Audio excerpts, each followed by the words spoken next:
me at the 9th hour. Charges against me, attempts to arrest me, apostate Jews, Pharisees and Sadducees. I spoke parables to the multitude at Galilee, paint pictures with parables that'll fill up a gallery.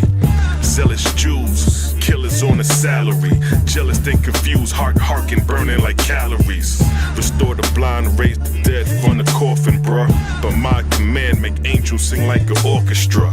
The scribes took notes saying I'm a sorcerer. Reports above my head, flying sorcerers. Ascending and descending lights from the Etherian heights. 9th hour daytime turn to midnight. The ground started vibrating hard as the temples and synagogues are destroyed by God. The children of God can make God.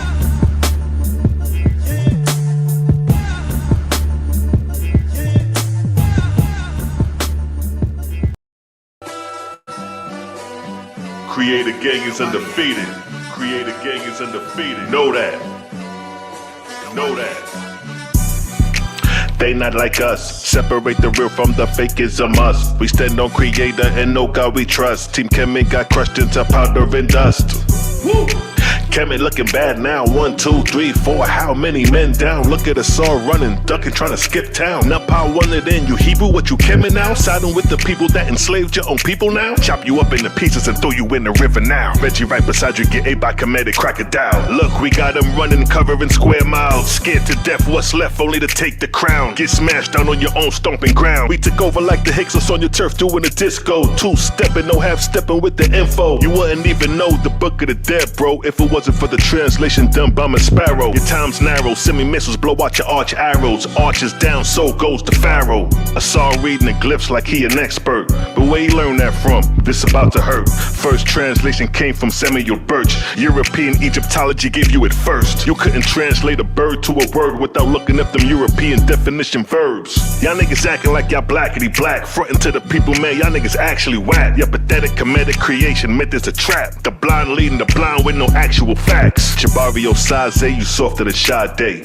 Come to find out he followed Yahweh. That was your execution, you par Rosicrucian. Western thought you using, you are quite confusing. Don't know what you doing, how my eye got you moving. Right now you are losing, at your wake I'm viewing. R.I.P. communion, mummy wrapped in ruin. OSP is ruling, science has been proven. All motion moving, you live in an illusion. Who you think you fooling, think you need some schooling. It's like Reggie out here living in a ghost town, walking around like I see dead people around. I don't believe in spirits, but I believe them now. Stuttering Stanley, you can have a seat now. Stuttering Stanley, stuttering Stanley, stuttering Stanley, stuttering Stanley. Shut up, you freak. Freaky ass Kim and they got 69 gods. Freaky ass Kim and they got 69 gods. Freaky ass Kim and they got 69 gods. 69 gods, 69 gods. Freaky ass Kim and they got 69 gods. Freaky ass Kim and they got 69 gods. Freaky ass Kim and they got 69 gods. 69 gods, 69 gods.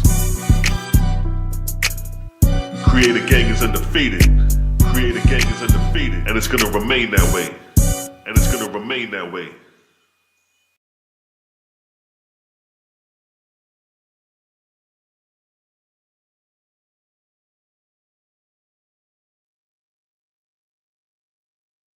Yeah. Creator gang gang. FOPE dis. For our people's ignorance. Salute Malachi Maccabee, Cosmon Cal, Bronze Yogi, Yare Ya, Creator gang gang. Peace to the goddesses. Creator gang in this thing. Peace, family. What's good? Let's drop it. I know these clowns named folk, man, they a fucking joke. Naphtali tried to explain the Ark of Noah's boat. Malachi Maccabee exposed the whole shit as a hoax. She had the nerve to say the earth is 6,000 years old. And tried to use Gobekli Tepe for the Ark of Noah. What you ought to know, your sources got burned like an arsenal.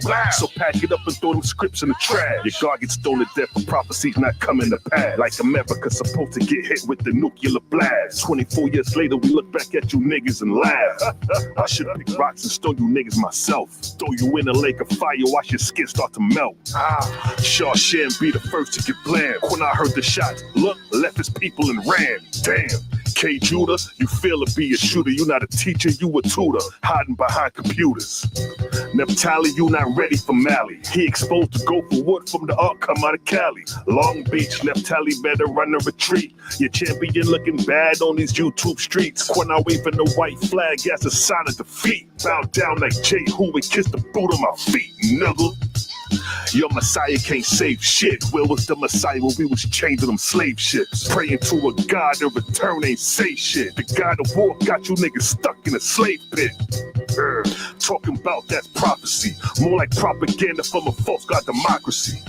FOP for our people's edification. You not edifying, but lying to the Israelite nation. Think you following God when you following Satan. Stiff-necked and stubborn like them goddamn Jamaicans.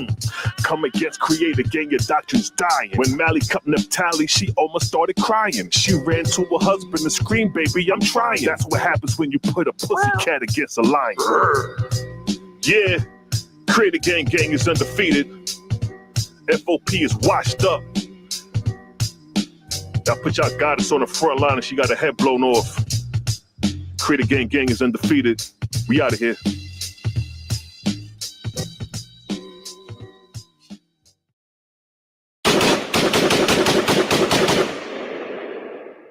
Creator gang is undefeated. I keep it real, pack the steel if whoever want it. Clap, Judah be running laps when he get confronted. Got Devil Cosmon and knock you off of 500. They hit the club, roll up a Judah dub, forever blunted. Contemplating on who we gonna take out next. Got Cosmon Cal, Malachi Maccabee the best. The 4 horsemen who understand the business. Contract killers won't hesitate to kill a witness. 21 bodies executed on my hit list. JJ trying to watch me. trying to take pictures. Y'all out working with woods and paint, a bunch of snitches. Peer pressure separate the real from the bitches. Niggas be gang gang until you start to bang bang. Let a nigga brains hang on everybody like dang. You thought it couldn't happen. Yahweh wouldn't smoke 9/11 Manhattan. Bullets in his breastplate, both lungs collapsing. Hands reaching in the air for the air he grasped it. The flyer was made, Sila Shalom, first captain. But the captain ran away just like if nothing happened. I'm a certified killer. Peel a nigga, cut him open and feed him his own liver.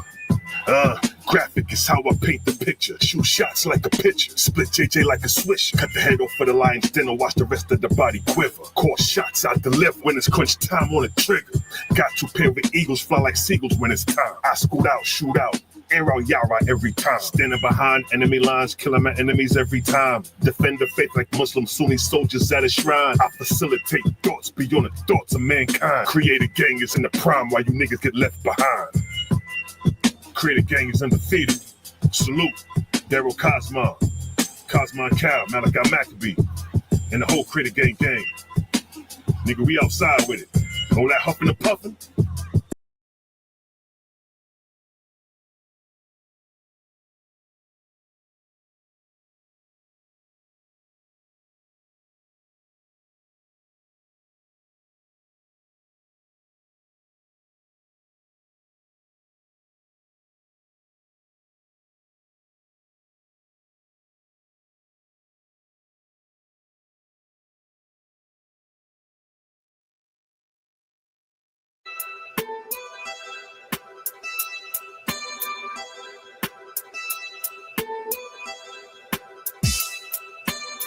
These are the hidden mysteries untold, seeking the truth from fragments of ancient scrolls. Decipher the code as the revelation unfold. Behold, as religious lies get exposed. These are the hidden mysteries untold, seeking the truth from fragments of ancient scrolls. Decipher the code as the revelation unfold. Behold, as religious lies get exposed. The time is ticking, the time is risen. The prophetic vision is given to the selected who listen. Studying manuscripts and scrolls, 2,000 years went missing, exposing the forgeries and the lies of the first century Christians. Covering up the mere fact that Jesus was a myth, but it started when the Ptolemies conquered Egypt. Ptolemy the first was the first to rule, the first European to make Egypt his footstool. Now this is where it gets confused. Ptolemy decided to choose to make an image of God like Zeus. He took Osiris the savior and Apis the bull, 2 Egyptian deities you could find in the mystery schools. The combining of these deities was named Serapis. Temples made in his name to service religious practice. Years later the worship of Serapis as the savior, the false Alpha and Omega. These are the hidden mysteries untold, seeking the truth from fragments of ancient scrolls. Decipher the code as the revelation unfold. Behold, as religious lies get exposed. These are the hidden mysteries untold, seeking the truth from fragments of ancient scrolls. Decipher the code as the revelation unfold. Behold, as religious lies get exposed. Now, Ptolemy II starts to reign. Serapis is well established. Temples made in his name called Serabians. Cathedrals, larger stadiums. Same times Greek exposed playing with boys in gymnasiums. Man and boy relations among the Greek Caucasians. This is a crucial time in history because it's history in the making. Deep way customs and cultures were stolen and taken. Now you got pure Caucasians screaming Shalom Aleichem. It started when Ptolemy II commanded the Jews to translate the Tanakh, divided men up into 72. And after 72 days it was through. The first Greek Septuagint Bible translated from the Hebrew. And only the learned men of that day could read it. After the Ptolemaic reign ended, Rome succeeded. The seat of Satan is the Roman Empire. Believe it, the title, the Son of God, is now Julius Caesar. These are the hidden mysteries untold, seeking the truth from fragments of ancient scrolls. Decipher the code as the revelation unfold. Behold, as religious lies get exposed. These are the hidden mysteries untold, seeking the truth from fragments of ancient scrolls. Decipher the code as the revelation unfold. Behold, as religious lies get exposed. They want you to worship Christ, but the Christ was in existence before Jesus Christ. The term Christ didn't refer to a man being anointed. The caress was Osiris, the good shepherd appointed. The Greeks took the caress from Osiris at Abydos. The Greeks letters X and P became the Chi in a row. The symbol of the cross was the Christ. Long before Joseph and Mary became husband and wife. The truth could cut like a knife and as sharp as a cactus. The first Christians wasn't followers of Jesus, but Serapis. You've been deceived by the masses. Your religious masses is leading you down on the road to disaster, making slaves out of you through religious beliefs. So when you cross over in spirit, you still deceived. That's the truth and the proof, so you better take heed. These are the signs of the times of this century. These are the hidden mysteries untold, seeking the truth from fragments of ancient scrolls. Decipher the code as the revelation unfold. Behold, as religious lies get exposed. These are the hidden mysteries untold, seeking the truth from fragments of ancient scrolls. Decipher the code as the revelation unfold. Behold, as religious lies get exposed.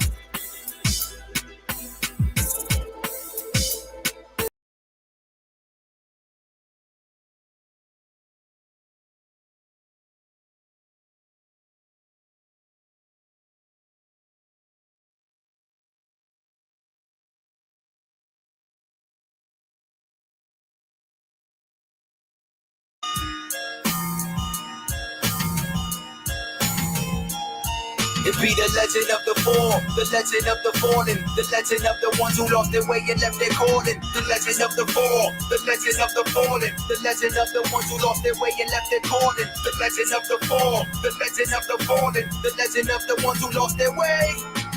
I break the barrier, the code to Samaria. Explain how ancient man flew with aircraft carriers. Those from heaven came with advanced sciences. The primitive man rubbing sticks to get flames. Genetically, the gods exchanged genes, took DNA strands and fused them with primitive earthlings, creating Homo sapiens with the darkest of skins. In the South African tropical region, mighty go for the gods all season. In the Garden of Eden, before man was conscious of his being, he took orders like any other animal breathing. And this is where the serpent creeped in, started to explain to man the meaning of logical thinking and reasoning. Gain knowledge of self-awareness, no knowledge man is perceiving. Gave birth to mental conception, now man is conceiving. Being naked and knowing good and evil, got him believing.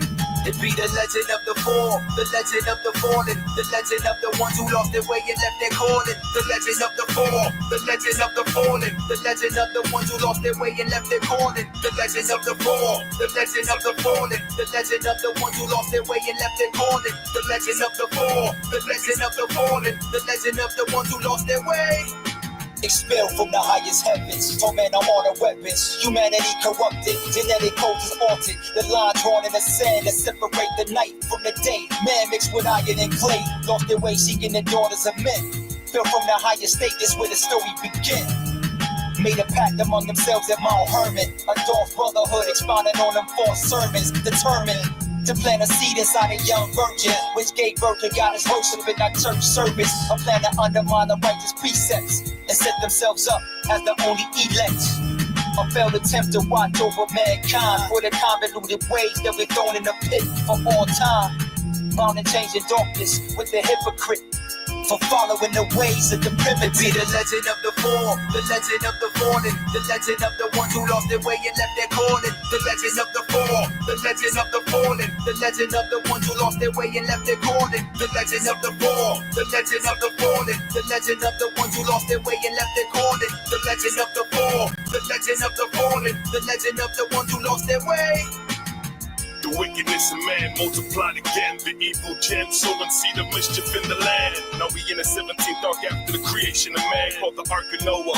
And Noah wasn't a man. The gods had a plan, decreed it to sink pan. 12,000 souls saved from the mighty Yahweh's hand. The command to build 138 ships was the plan. 4 fleets and 34 ships broken down in. In the second moon cycle, 17th day they ended in. The heavens was filled with spacecrafts when the flood waters began. Subgroups divided up, controlled by the 4 winds under the Pacific Ocean. Pan will never rise again because mortal man was walking on all fours like a chimpanzee. And the only surviving piece of the continent of Pan is Japan. And the fleets divided up became Shinja fifth in hand. But they wasn't people, but the names of geographical lands. It be the legend of the four, the legend of the fallen, the legend of the ones who lost their way and left their calling. The legend of the four, the legend of the fallen, the legend of the ones who lost their way and left their calling. The legend of the four, the legend of the fallen, the legend of the ones who lost their way and left their calling. The legend of the four, the legend of the fallen, the legend of the ones who lost their way.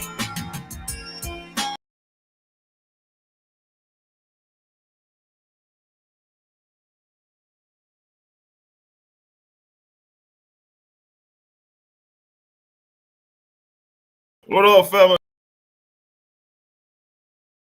Well, go on, My mic sounds nice. Check one. Yeah, we just vibing out. Wanna play some rhythms, you know what I mean? Hard body, hip hop. What y'all get there? You understand? Lyric. My camera acting up. Let me see something. We come on to come back in and see what going on with this ass clock.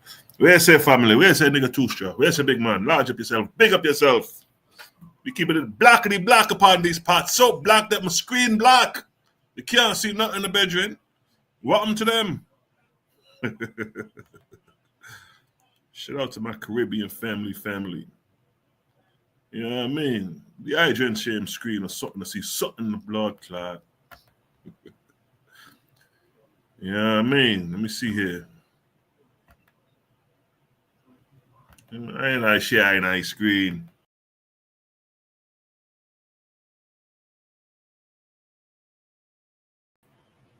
Hold up, man.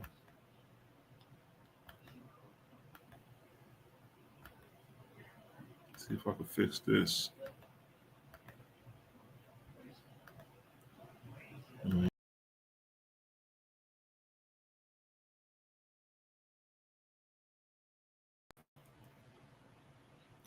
Peace, Messiah.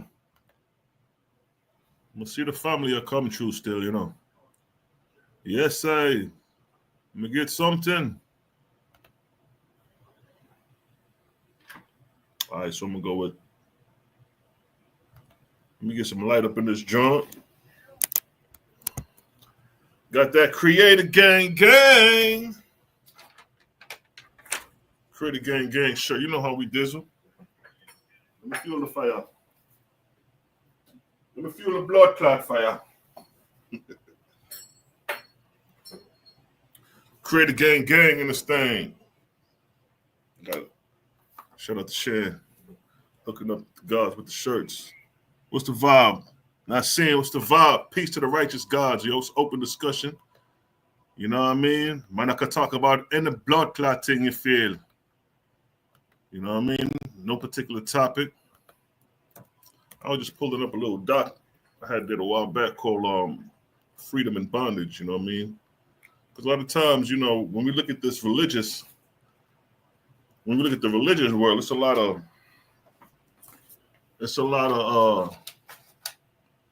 you know, bondage. You know, you want to be free, but it's a lot of bondage, you know what I'm saying?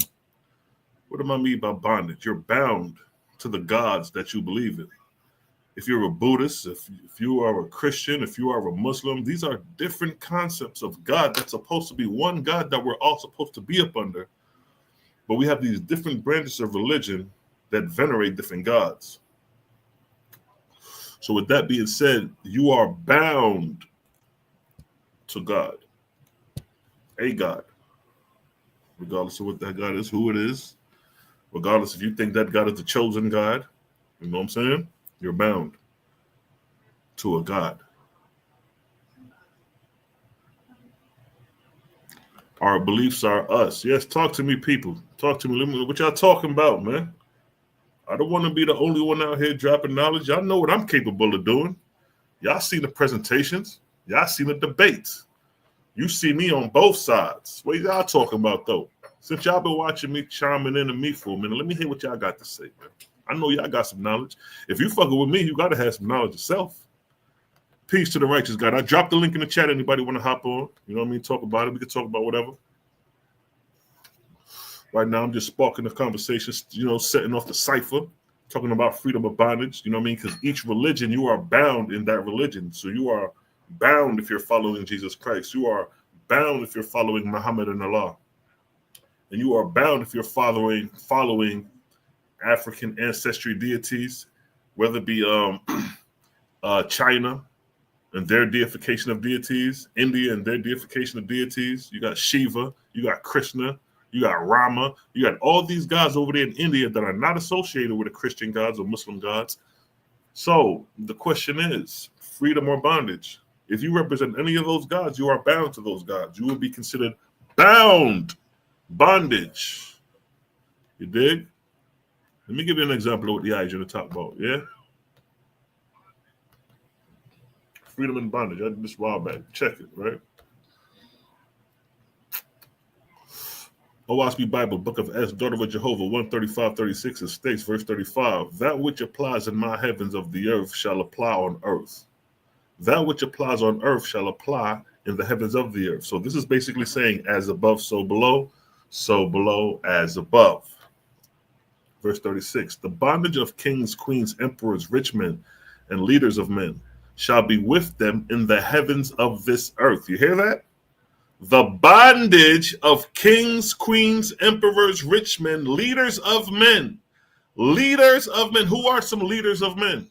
Martin Luther King, Malcolm X. You have leaders of those men, and General Yohana and Guerrilla Hebrew. All these camps and T.D. Jakes and Creflo Dollars. Leaders of men. What does the next line say? Shall be with them in the heavens of this earth. See that? Look how deep that goes. The niggas you run with on earth, you're going to be running with in heaven.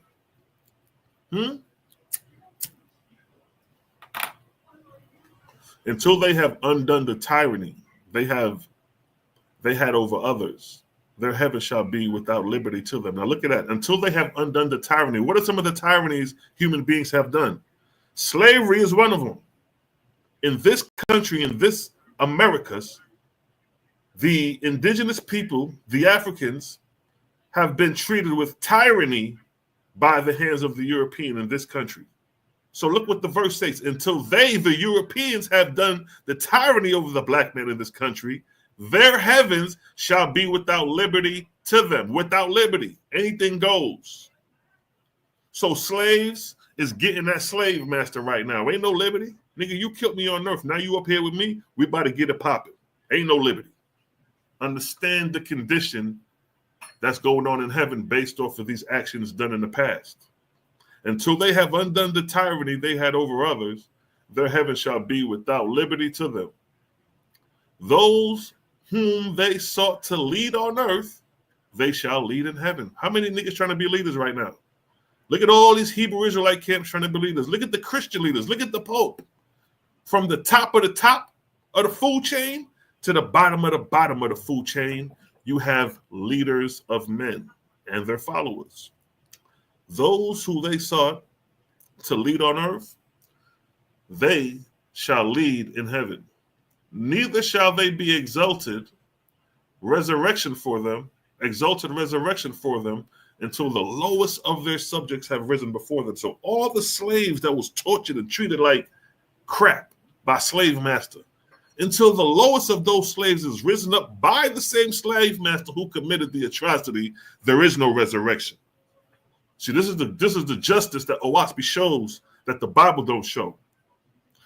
Only the Bible tell you, he who leads into captivity shall go into captivity. Nigga, that process continues in the heavens. Bible ain't tell you that. oasp is. So justice is being done for slaves. Whether it be the retaliation or whether it be slave master doing the work to redeem his slaves who he tortured on earth. Ain't no getting away. Right?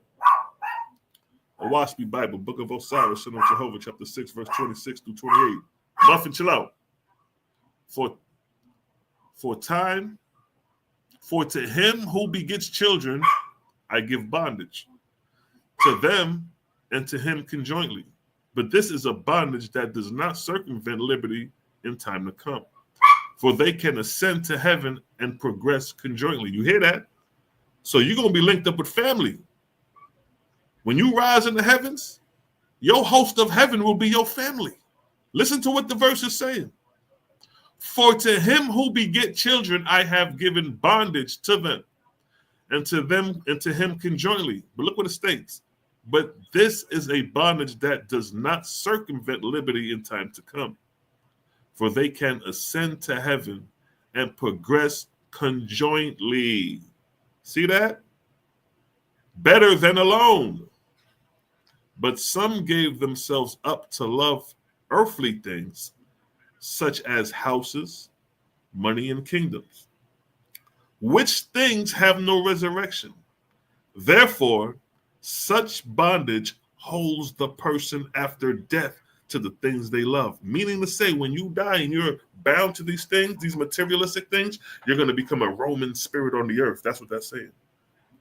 You're going to be lingering on the earth plane, moving around in spirit through these houses, through these banks, through these kingdoms, thinking you still in physicality or you still have possession of these material things.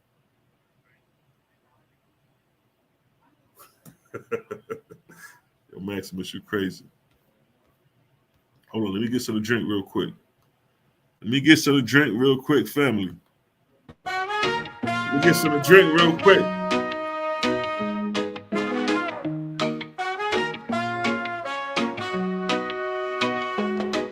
In the land of truth and light, where the spirits dance all night, the Creator gang shines bright, guiding us with all their might.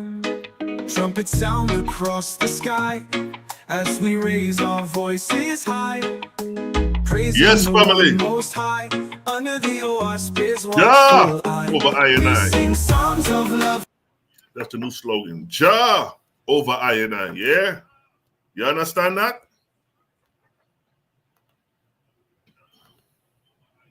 Verse 27. Similarly, many have set up kingdoms in the lower heavens, binding themselves to things that have no higher resurrection. See that? So the same way people are bound to materialistic things on earth and they don't even consider the spirit life or spirituality or even know how to cultivate spirituality in preparations for the spirit life, these be the people that become bound in heaven as well. Because in the heaven, they got materialistic things too. They got kingdoms, roadways in the heavens. And you have angels that become bound to those things within the heavens, the same way they get bound on the material plane. Now, similar, many set up kingdoms in the lower heavens, binding themselves to things that have no higher resurrection. Which things belong on the plateau of Atmospheria? See that? Where I created them. But to them who have bound themselves to their fellow, saying, I am the salvation. How many times you heard that? Who say that? Who say I am the salvation? Tell me in the chat. In the chat, who says I am salvation? Because the verse said, but to them who have bound themselves to their fellow. So you could be bound to materialistic things, houses, kingdoms, and properties and money. But there's another thing you could be bound to, which is following a person. There you go, Jeebus. That's right. There you go. Alon 33, Jesus, Aisus. That's right. Aisu, Jesus. Jeebus. Just me Wagwan. I see you, Bezel, I see you. Yes. Yes, sure.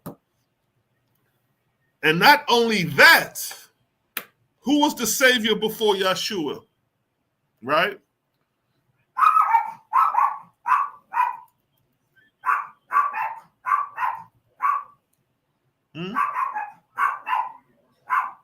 Serapis.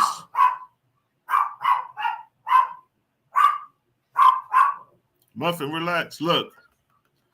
Serapis was a Greco-Egyptian deity who was originally the god of the sun, but was later associated with healing fertility in the underworld. He was syncretive deity, meaning he was derived from the worship of other gods, including the Egyptian Osiris and Apis. Serapis popularized in the 3rd century BC by Greek pharaoh Ptolemy I, who Soter. You know what Soter means? Savior in Greek. Ptolemy the Savior, to unite the Greek and Egyptian subject of the Ptolemaic kingdom. He was often depicted with an animal on his side, such as a dog, lion, or a wolf, or a serpent coiled around his body. So the concept of a savior before Yeshua was with Serapis, this guy right here. So prior to those being bound to Jesus in the 1st century, you had the Ptolemies and the Egyptians bound to Serapis in the 3rd century before Common Era. These are the bondage. And keep in mind, it said you're going to be bound to these deities on earth and in heaven. So you got niggas right now trying to unwind their belief system in Serapis. Because they was bound to Serapis on earth. What did the scripture say? But to them who have bound themselves to their fellow, saying, I am the salvation, Jesus, Serapis. It is like a young man saying to a maiden, come, I will be your husband. I will be your savior. And she goes to him in confidence. Here then is bondage. And she holds him as the way of her salvation. So you got to hold Jesus to the way of salvation. Everything Jesus said, you niggas going to be expecting him to do. Neither can he alone annul that which has been united. He can't separate. It's too late, nigga. You bound to these people. You said you are the savior. These people ain't going nowhere. They're expecting you to do what you're supposed to do. Nor yet can they together annul this. For by their bondage, I am also a party to the contract. That's right. In like manner, they who assume kingdoms professing to be gods of salvation, don't they say Jesus is God? Don't they say that Jesus is God? If being so, that means Jesus would be the Savior through salvation in Jesus Christ? Or for those who don't believe that God has no partners, there is no saviors besides me, meaning that I am the only Savior, referring to God? In like manner, they who assume kingdoms professing to be gods of salvation, and thus enticing my innocent ones to themselves. Innocent one meaning those who don't know better. Those who don't have the proper knowledge. Those who don't really read and get deep into the studies, but the person who has the information that's deep into the studies could deceive you, the less studied mind, and get you to believe you the innocent, you the goddamn sheep going to the goddamn slaughterhouse under these churches who's deceiving you by professing the God of salvation. And not only that, getting your money under the pretense of tenths. Tenths.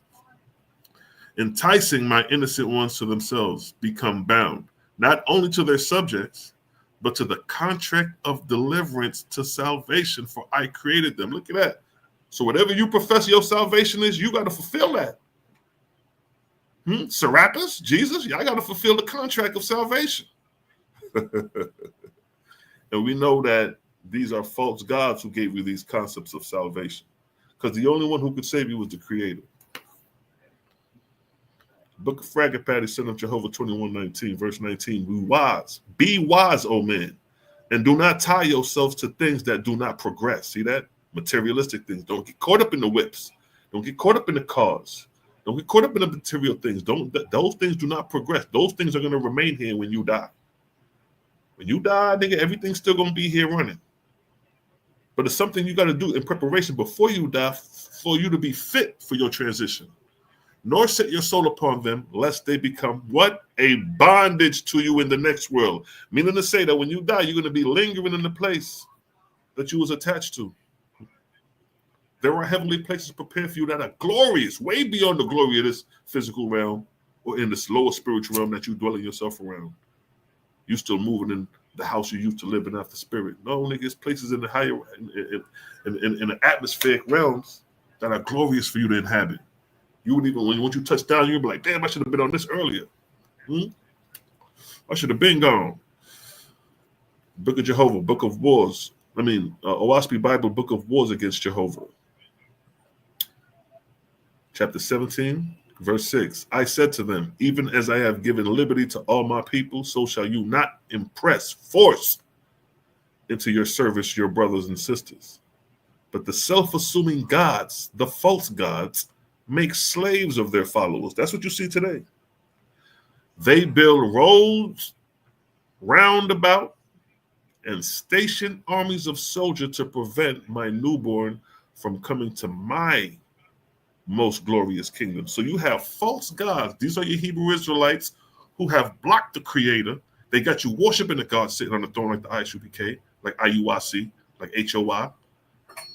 And I'm only bringing these brothers up because they got to be corrected in their doctrine. Once they make the correction, it's a wrap. They're going to be on the route. They're going to be on the righteous road. They already got the system in order set up. The only thing they're professing is a false God. And that's what I'm willing to challenge any one of them on, from Guerrilla Hebrew down to the best. We already ran through the Hebrews. We ran through the Commissions.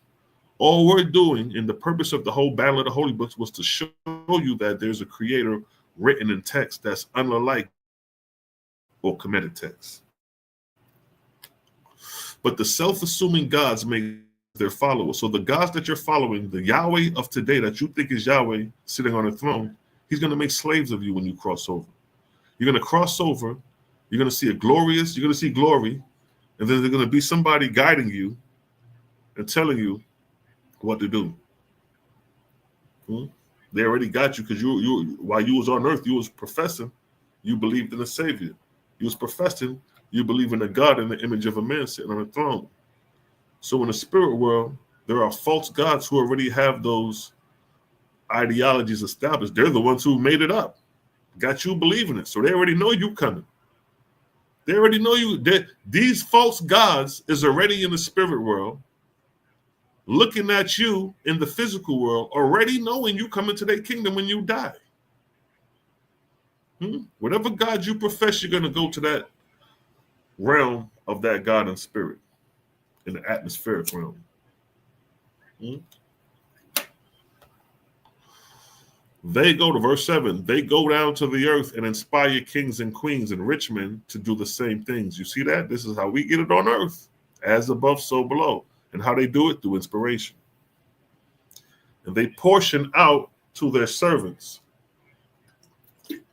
saying to them, serve me, and I will provide for you. Little do they think their servants will become like a thorn, stones, chains, and spears against them in the what? Far future.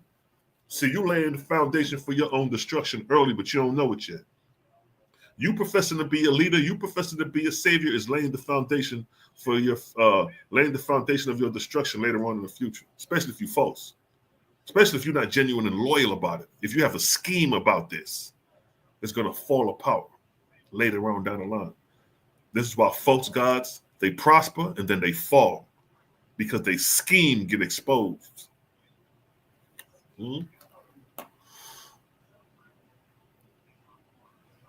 They build up a justice of their own, saying, to the extent that my servants labor for me, so will I render to them. But I have said to them that no man shall service another except for love, which shall be his only recompense. See that? The real service to the Creator is doing things out of love, doing things out of your heart genuinely.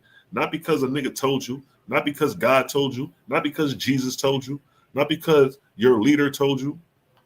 Because within your soul, you genuinely want to help someone. That's the service of the Creator in realness. That don't cost nothing. That don't cost no money. That is all spiritual. Those are the things spiritually that's going to prepare you for your afterlife. When you do good things, things that has no material ties, things that help other souls, other people become joyous, become happy. You know what I mean? Refrain from negativity, thinking positive, put a smile on the motherfucker's face who was looking negative. Those things count because that's evolving the soul. That's changing the soul. That's changing the person within. That's helping the person within. The interaction with people every day is just that. How many people can you inspire to feel good, to do good, to help them in any form of fashion, whether it be in physical hands or words? You could say so. You could give a compliment and brighten somebody's day, and that'll spark the rest of their day, and they in high inspiration. That helps. That counts. That's the service of creators. That goddamn simple, man. Y'all niggas think you got to cut off some goat heads. You got to cut off a lamb for Passover and do all that. Nah, the service of the Creator is just that. Doing service and good works to people without the bloodshed.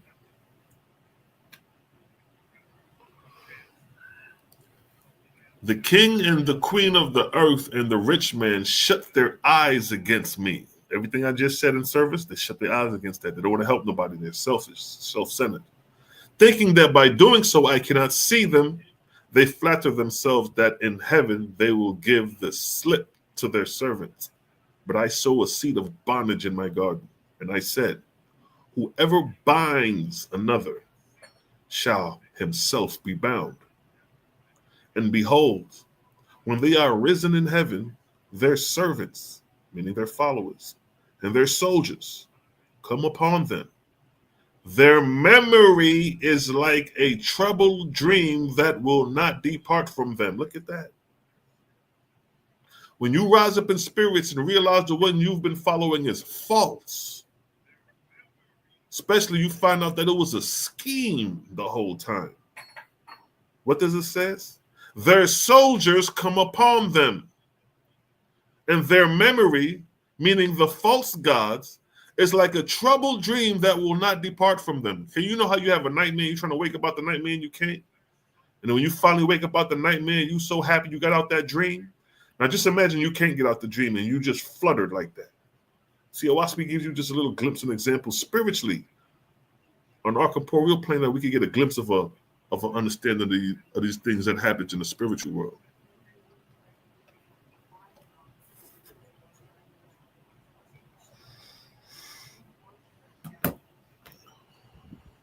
Nevertheless, even with these great examples before them, there are still angels in Hades who have not learned from this. For they say to themselves, I will build a great kingdom in heaven. I will become the mightiest of gods. Millions of angels shall serve me. I will shut out the great spirit, the creator, and his distant heavens, the ethereal.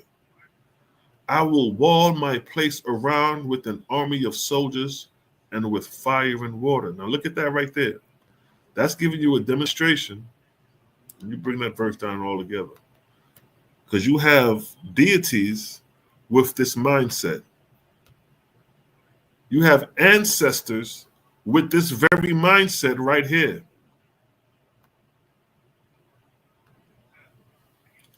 You have ancestors that say, I will build a great kingdom in heaven. I will become the mightiest of gods. Right? Millions of angels shall serve me. See that?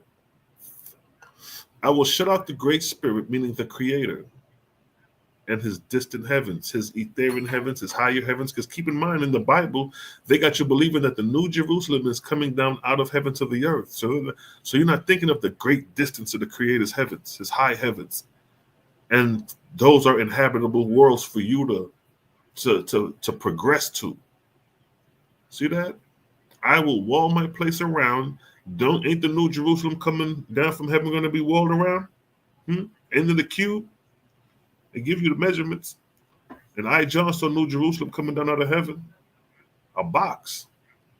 What did this say? I will wall my place around with an army of soldiers and with fire and water. So you have ancestors, angels, netchers, gods, who cut themselves off from the progression of the creator. They find a locality within the heavens, and they begin to capture spirits and make them slaves in his kingdom, and got the slaves in his kingdom believing that his kingdom is the all highest and he is the mightiest God. You have ancestors playing that game. They've been playing that game for the last 6,000 years and more. They've been playing that game and they got so good at it that you niggas is up under it. You Christians is following this very example of a God claiming to be the mightiest. Christians are following it.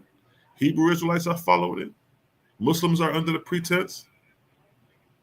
Because the Israelites that say they follow God. They follow Elohim. Yahweh Elohim. See that? That's what they're following. Yahweh Elohim. According to the text. Which is the Bible. Verse 10.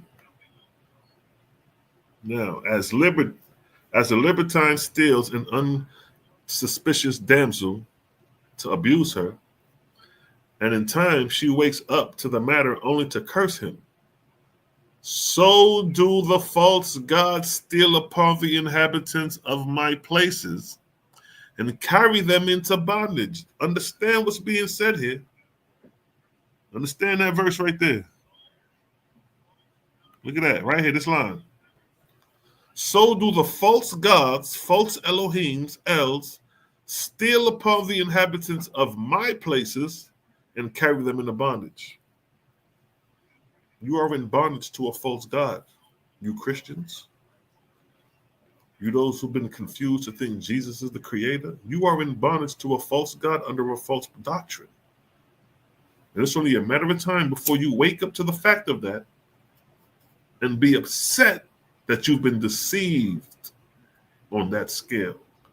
Because this is chess, not checkers. So this is high-level deception. So once you realize you've been deceived on a high level, your response is going to be on a high level.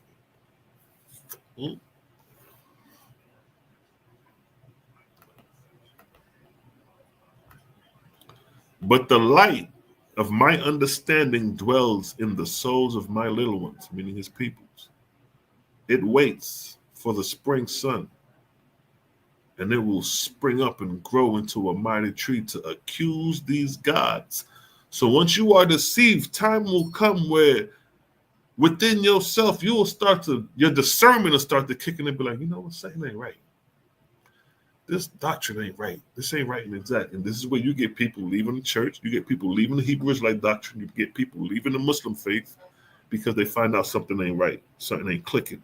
That's the spirit within you from the Creator waking you up. That's why it says the spring sun, because it's like a resurrection from death. It's like the rising up the phoenix ashes. It's like a springtime. It's like a new beginning because you are realizing that you've been under the pretense of a false god. And then what happens after that? You accuse the false god. You expose the false god like we've been doing for the longest. Luamo, the false god. Jibril, the false god. Anuhasa is the false god. Ashtaroth, the false god. Osiris, the false. See that? Their schemes get exposed. Because you within yourself have a discernment that the Creator gave you to know foolishness from wisdom. And it comes a point where you expose the foolishness. Book of Es, daughter of Jehovah, chapter 17, verse 12. Whoever aspires to be a king on earth, or a queen, or emperor, or what? Ruler over a nation or a people. And I give him his desire. You see all these Hebrew Israelites want to be leaders of camps. They got their own camps and they want to be noticed and da-da-da-da-da. We talking about you. Same thing with the Christian church, your TD Jakes, Creflo Dollars, all your Christian pastors, all your imams, anybody who leads men. This is for you. Whoever aspire to be a king of the earth, or a queen, or an emperor, or a ruler over a nation or people, and I give him his desire, he shall be bound with the people of his administration. Neither shall he rise to my emancipated heavens till he has carried up with him every soul over whom he had dominion over. Now look at Nathaniel. He probably has the highest count of numbers of Israelites out of all the Israelite camps, right? So look at the bondage that he puts upon himself. Right? Look at this. This is IUIC. They have a congregation. This is the highest congregation in Israel. But look at the wisdom of what the verse is saying. Whoever aspires to be a king, they're your king right there, right? Nathaniel. You're going to use Nathaniel as an example of this. Whoever aspires to be a king on earth, or a queen, or emperor, or a ruler over a nation of people, right? I give him his desire. So you see, he got his desire. He got his congregation. He got his following. All these people are under Nathaniel. They're following him. Nathaniel has a council, but Nathaniel is the sole responsible person for this organization called IUIC.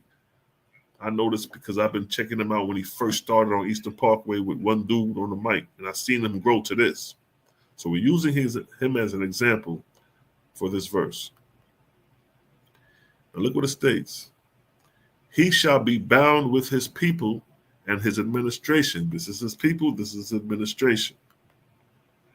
Neither shall he rise to my emancipated heavens till he has carried up with him every soul whom he had dominion over. So all these people he got dominion over. And it's way more than that. That's just a picture. You know what I mean? So all these people he got dominion over, Nathaniel is responsible for, right? Look what it states next. But he shall be bound to that people in the first and second resurrection, until even the lowest of them are risen in wisdom, virtue, and good works, sufficient for the grade of brides and bridegrooms to my Etherian worlds. So he's bound to these people, right? But The bondage that he's facing and he's gonna face is that he's misleading the people when it comes to who the creator is in comparison to these gods that he's following, these Elohims, the Lord God. That's where they're wrong at. That's where the correction got to be made. So as of now, they're following a false God and they're in bondage to a false God. And that false God is well pleased because he's looking at his host on earth. All these niggas, when they die, are going to be subservient slaves to the God they're professing to in the heavens. Who they ignorantly think is Yahshua. They know Yahshua going to be there. It's going to be a false God, assuming to be these things. And remember, these false gods are playing at high-level deception. They're not playing hee-hee-ha-ha Mickey Mouse games. These false gods are playing high-level deception. Look at Muslim. Look at Muslims, right? Same thing with them. Look at the host of Muslims. Look at all these souls under Islam. But then you have over here a whole nother belief system. But you have this belief system. These false gods are playing at high level.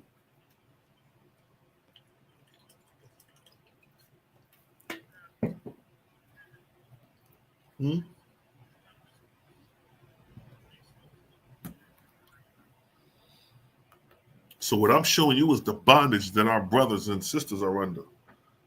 That's why we go hard with the oasp information, try to go to Sun and battle and challenge these niggas to expose their God. JJ woke up. He ain't under the fault. He one of the niggas that woke up and realized what it was. He ain't found the creator yet, but he woke up away from the false gods. So now,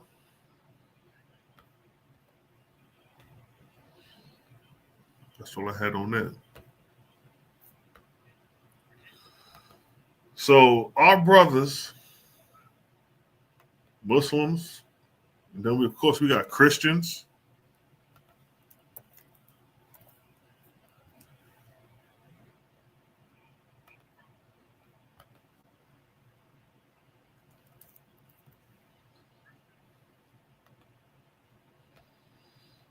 See? Look at all these Christians. Look at all these Christians, you know? Look at all those people. Look at all these Christians. And this is the black people. This ain't even including the Europeans. Millions of Christians. Millions of Muslims. Millions of Hebrew Israelites. All professing a false God. Listen.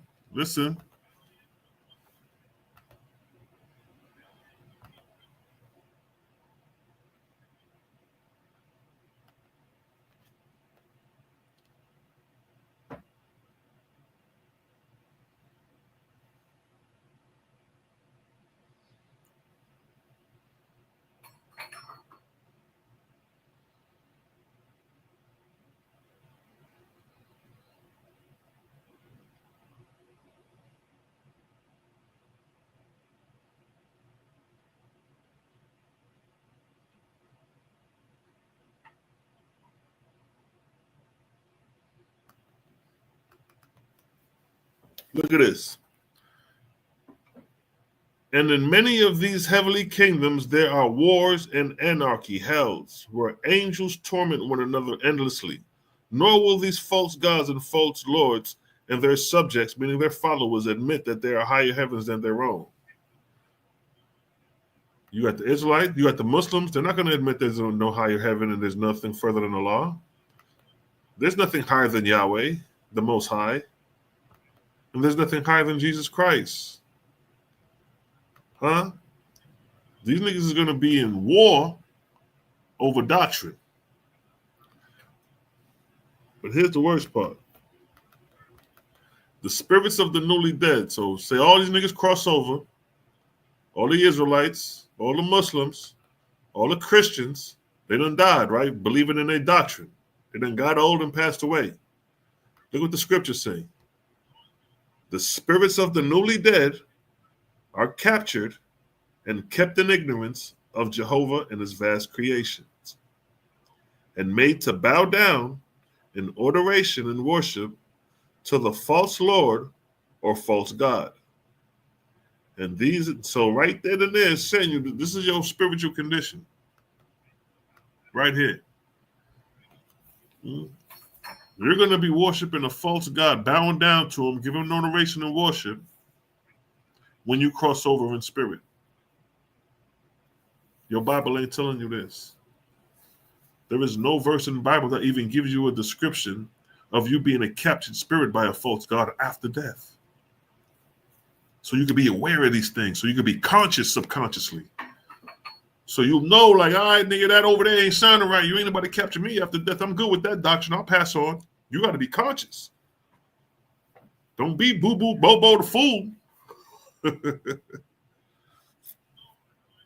And then in spirit, you become an inspirer now.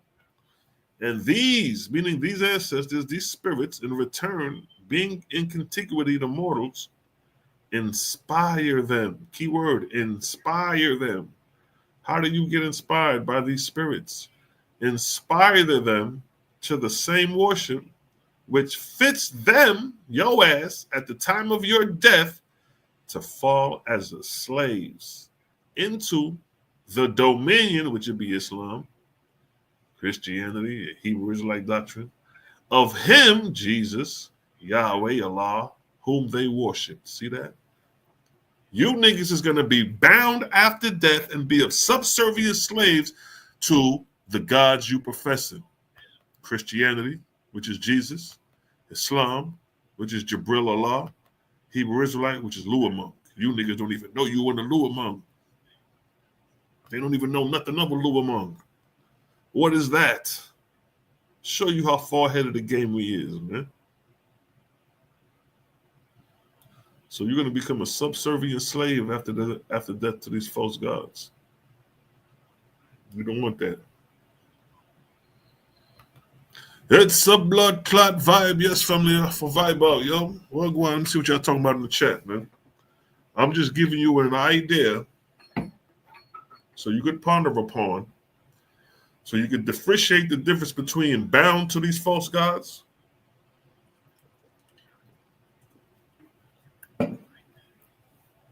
in comparison to the creator, which is freedom.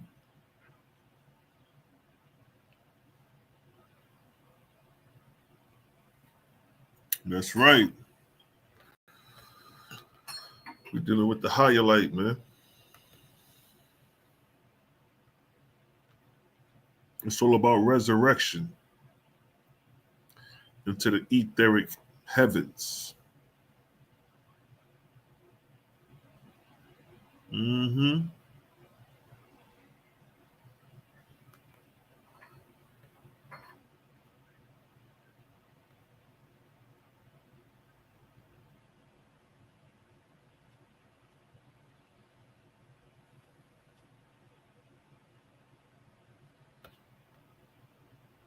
You know how we do. Let me run some rhythm still, yeah?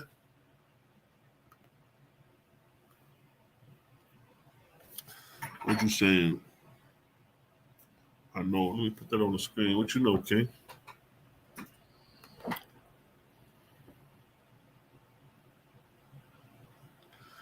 That's right. There are even degrees. If you go to the Book of Divinity, read the Book of Divinity in the oasp. You want to talk about some degrees? Let me read a couple of you.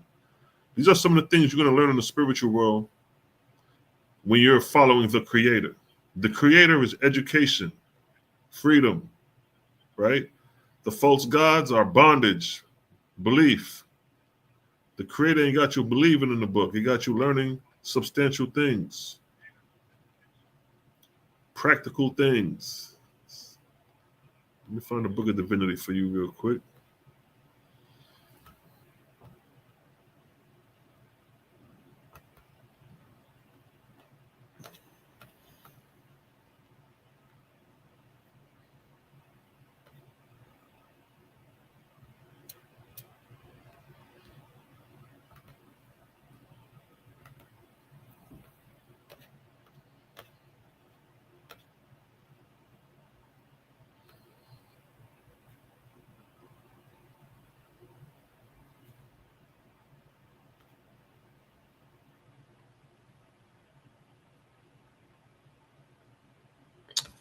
So now, so there are degrees, right? And let me show you something, right? Let me show you how dope the oasp is. You ain't gonna get nothing like this out of the Bible. Watch this. This is the book of Divinity, chapter 3, verse 16, right? Just look at the information as far as what you're going to be learned. These are the things you're going to be learning in the spiritual world after you die. The 11th divine law, if a Zarathustrian attends to maturity before he dies, his spirit shall be an Isaean. The Isaean is a newborn spirit. So he shall be a newborn spirit for 2 years. And during this time, he shall be attended by not less than 2 asafs. Asafs are like guardian angels over that spirit. When he goes away from his heavenly home, see, your ass got a heavenly home when you cross over, and the asaf shall teach him the mode of travel. So your guardian, when you cross over in spirit, you got a heavenly home, and you're going to have some guides with you, some people who are already in the realm that's going to teach you how to move around in the realm. See that? You just ain't going to cross over in the spirit world and be alone. There's going to be people there to help you when you make your transition. And when the asafs, the guardian angels of that spirit, shall teach him the mode of travel, the manner of knowing localities, both on the earth and in the first resurrection. Pay attention. Pay attention. These are the degrees in spirit. When your ass die, and if you under the creator, this is what the creator is going to have you learning. Right? This is school, my nigga. We in school right now. Right? Keep in mind, this is the 11th divine law. So within the 11th divine law in school, these are the things you're going to be learning. Let me run that back. When he goes away from his heavenly home, and his guardian shall teach him the mode of travel, the manner of knowing localities both on earth and in the first resurrection. And they shall teach him the varieties of kinds of what? Food, suitable to the highest, best education of spirit. Yeah, they got spiritual food. Didn't manna rain down from heaven to the Israelites? Or watch be letting you know, like, nigga, this is regular. Yeah, they got food. Don't you niggas eat food on earth to sustain the physical body? Well, there are spiritual foods to sustain the spiritual body. See it? See that? Ain't nothing just running off of free energy. It's a system in order to all this. But when he travels with his companions of his own heavenly group, then the asafs, the guardians of the group, shall go along with him, with them. And during the 2 years, he shall be provided with food and clothes from the stores in heaven. And he shall not labor to provide for himself with anything. So for the first 2 years after you die, you're going to be shown how to move around in the spiritual world. For the first, you're going to be provided for, just like a baby. When a baby comes into the world, the baby is provided for. You feed him, you clothe him, until he eventually grows to start to become independent. It's the same rules when you cross over in spirit. Same thing. Now let me read this verse real quick. The 12th divine law was in reference to the same spirit which was at the end of 2 years. Now you done learned that. Your guardian shall deliver him and those of his group who are prepared into the department of first instruction, and his name shall be entered in the library of the departments of heaven as entered apprentice in the first resurrection. See that? Nigga, you are registered. You keep tracks. Like you want to learn, you want to find out registry, you want to find out who's done this. There's a registry in the heavens. And this is for you as a newborn spirit. So just imagine all the ancestors who are taking these educational steps. They're registered in the heavens. They know who was who. They got you by name. Don't think true God sitting on the throne of heaven don't know who the fuck you is. He know who you is. Right? And his name shall be entered in the libraries of the department of heaven as an entered apprentice in the first resurrection. Here his first lesson shall be making clothes and providing food for himself and others. And he shall be entered to participate, if he so desires, in the recreation of the entered apprentice, such as music, dancing, marching, painting, or other arts.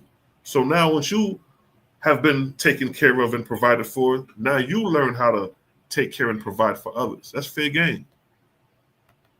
That's fair game. Cosmon Kizzy in the Billy. What's good, King? Man, what's the word, Jelly Bird? Yes, Sirski. Yeah, man, we up here. You know what I mean? Dropping some knowledge on freedom and bondage, being free under the Creator and being bound under these false gods. You know what I mean? Little quick topic. Hey, man, that was that whole little topic right there. A lot of people don't know what you was reading leads back into the actual learning you're gonna do once you pass on into the spiritual realm. Right. You get what I'm talking about? I wanted to show the people. I wanted you to keep on reading, man, because hey, listen, that's so heavy. You dig what I'm talking about? But it's different when you can see the ranks. When you see them. Exactly. Like, and understand little things. So go ahead and talk for a minute. This and to understand that what you read in is a true scientific application and understanding in the higher heavens. Once you pass on, you don't. It's truly as above, so below. Exactly. Just like you learn down here, you learn up there. Just like you learn up there, you learn down here. And that's what somebody raised a question about learning degrees, like in the spiritual world. So I was like, yeah, we continue. So while you in the New Jerusalem, basically not knowing what you're going to be doing because there's no detailed account of what's going to happen in the kingdom. And I ain't talking about going back to the book of Isaiah. And we talking about after Revelation, when you're in the New Jerusalem, describing the New Jerusalem, what's going on within. Here in the oasp, it gives you an educational breakdown of a systematic order from when you cross over from your first 2 years to you becoming the Lord and running the kingdom. You understand? Right. That's why I wanted to share my screen for me real quick. Because when you was talking, you got the first resurrection education going right along with it. Right? How many years you do it. Listen, we know where grandma at. We know where grandpa at. So for everybody who used to get offended when Cosmo bring up the grandma and the grandpa thing, the reason he bring that up is because in the oasp, it's letting us know that our ancestors are rising spiritually and educationally while we're challenging the scriptures, where your scriptures are saying that you're going to return to the earth like a dog or a beast of the field, or you're going to be cased in thrown in a lake of fire if you don't follow the laws of these gods. We don't have that. So when he brings that up, he just basically said, what would you rather, grandma to be in lake of fire and rooted back into the earth? Or would you rather hear grandmas being educated and progressing spiritually on these levels? Right. Exactly. It's because everybody know that grandmama's an angel in heaven. Exactly. Everybody know that. That's not a thought. Nobody is thinking grandma is burning in hell as a demon. Right.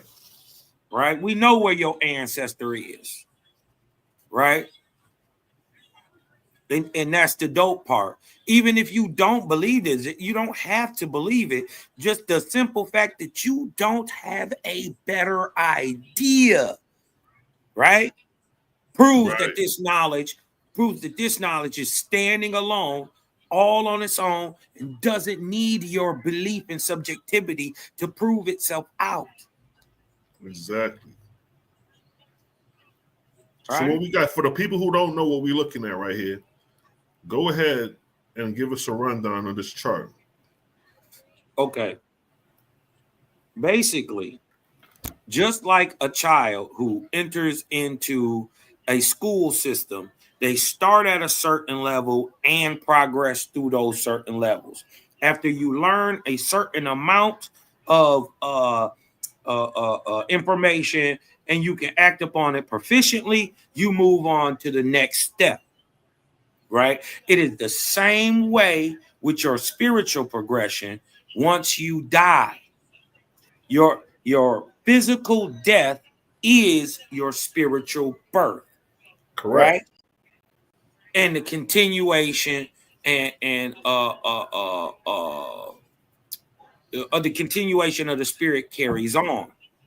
Right? And depending on how you lived your life, your physical life, right, is where you're going to go into the heavens, judged by how much good or evil you've done toward, or how many things selfishly and unselfishly you've done towards yourself and others. So you can literally gauge where you're going to go, right? But for the people who enter the first resurrection, right, these are things and states of being, states of the spirit that are applied to an angelic being once they've learned the lesson behind the title. So, for instance, the very first the ranges of heaven, or atmospheric densities of heaven, go from the densest at the bottom to a atmospheric level in the middle to an etheric level at the highest reaches of our atmosphere. The more low drugen, demonic, evil, backward spirits are towards the earth, but every man must start there. Right. Right. So technically, we're literally in Haiti. Yeah, we are in literally. The old school OGs always told you we was in hell already. Yeah, what they didn't understand was that's just the lowest part of the breathable atmosphere. It's called Hades, Hara, or hell. So it's nothing to be spooked out about. You dig what I'm talking about? All you got to do is breathe it in. You in hell already. Basically, this is first grade. Right. It's below first grade. It's kindergarten. It's elementary school. It's kindergarten. It's not even kindergarten. It's kindergarten. It's before kindergarten. You got to have some morals and stuff to get to kindergarten. Shit, actually, the goddamn book of divinity, that's where it starts. That's where it all starts. Prior to that, nigga, yeah, you ain't goddamn kindergarten, nigga. You were running around playing with objects and throwing on objects. Yeah, they had to give these niggas something to do. Exactly. No, that's real, because that's what these niggas don't understand as far as the Hebrews and the Christians and the Muslim world. They don't understand that it's still progression. Yeah. It's still essential. Forever. Go ahead, though. Yeah, and so we see right here, just like the brother Selah was reading, right? Now, it's just depending on where your level, in the lowest level or the first resurrection, there is a gauge from 0 to 99, right? And depending on your spiritual rate or how much good you've done to others unselfishly, you're going to go to a place in the first resurrection situated for your spiritual rate, right? So wherever, if you did 75% selfishly and 25% unselfishly, well, then your spiritual rate is 25, and you're going to go to a heaven situated for the 25s, where you're going to start out for the first 2 years as an insane. You're going to start off as a 25 lifer. Yeah, as an insane. Everywhere you got to get this. You let's just say people like Moses, right? Who oasp, or excuse me, like let's just say Iwata, who had a spirit rate of 90 fat. You dig what I'm talking about? Or Brahma, who had a spirit rate of 99, 98, 99. You dig what I'm talking about? Even when they die, right? They just go to a higher heaven situated in the lower realms for the 97s, and he starts as an insane for his first 2 years. Exactly. That's like you hear about students who may let's say start in 9th grade, 10th grade, and they may skip and go to college because of their level of intelligence. Right, they gifted. Yeah, they already know the information before they was put in the class. Or cause even with sports, you got some niggas that'll go straight from high school to the NBA, to the pros. Exactly. Because of their high level of talent, you know what I mean? But go ahead. Correct. No, you right on point with that, bro. And you know, this starts the process of mastering all things below you. Right. Right. This is your what they call approaching the Godhead. Right. Right. Because if you notice, right, I want to show y'all, you're gaining experience, but knowledge is what? You're gaining knowledge through experience, but knowledge is what? Knowledge is power. Right? So with every step, you are gaining a understanding and mastering things below you. Because as a physician, you've mastered this nurse, the assistant, the nurse assistant, you mastered the craftsman. But imagine a person who is a entered architect. A person right here, they teach you Matter how of fact, to, let's do that. Let's point out the degree and read it. Yeah, you read it and I'll point at it. I'll read it and you elaborate on it. All right, Go so ahead. I think where we left off was let me see. Let me go to the 13th divine law reference to the same spirit. All right, so we go into craftsman, right? So right here, y'all. So we start our craftsman. So to be a craftsman, you got to be 2 years a new spirit. They teach you how to do whatever you need to do, move around, everything, get you acclimated to what's going on. After that, you are a entered apprentice. You start learning, right? Once you get a basics, right, for 7 years. So you've been dead 4 years, right? For 7 years on your 5th through your 11th year, right? You become what is called a craftsman, and this is where we at, y'all. Go ahead, Sila. Perfect. All right, so check it. You can see the screen. Yeah, go ahead, bro. All right. The 13th divine law was in reference to the same spirit, which was he or she shall serve not less than 2 years as an entered apprentice, and no longer if profession is not sufficient for advancement. But when he is advanced, he shall no longer be called an entered apprentice, but a craftsman. And he shall be taken to a suitable place where his labor will be contribute to the heavenly kingdoms, and his recreation shall entitle him to instruction in both corporeal and Essenian knowledge, and their correspondence as a craftsman shall he serve 7 years. 7 years. So with that, right. They be thinking we be making this stuff up, Sila. Yeah, they think we just make these times up out of nowhere. You dig so what I'm coming talking back about? to Cosmo on screen when he says right here, a craftsman, what we just read, we're gonna be like an observer, an instructor, and you can be proficient in the knowledge of spirit and corporality 7 years. 7 years. Unless, and then they tell you, unless he already proficient in it. Right. So that means, okay, hold on. You just been dead 4 years. Right. Where did you get the knowledge to be proficient enough already to test yourself out of craftsman? Exactly. You learned them things on earth. Exactly. See, these are your skills and things that you already was geared towards on earth. You dig what I'm talking about? How many of y'all do electrical work? How many of y'all do plumbing? How many of y'all garden? How many of y'all fix cars?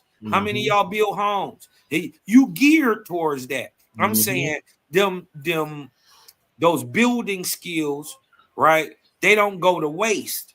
Right.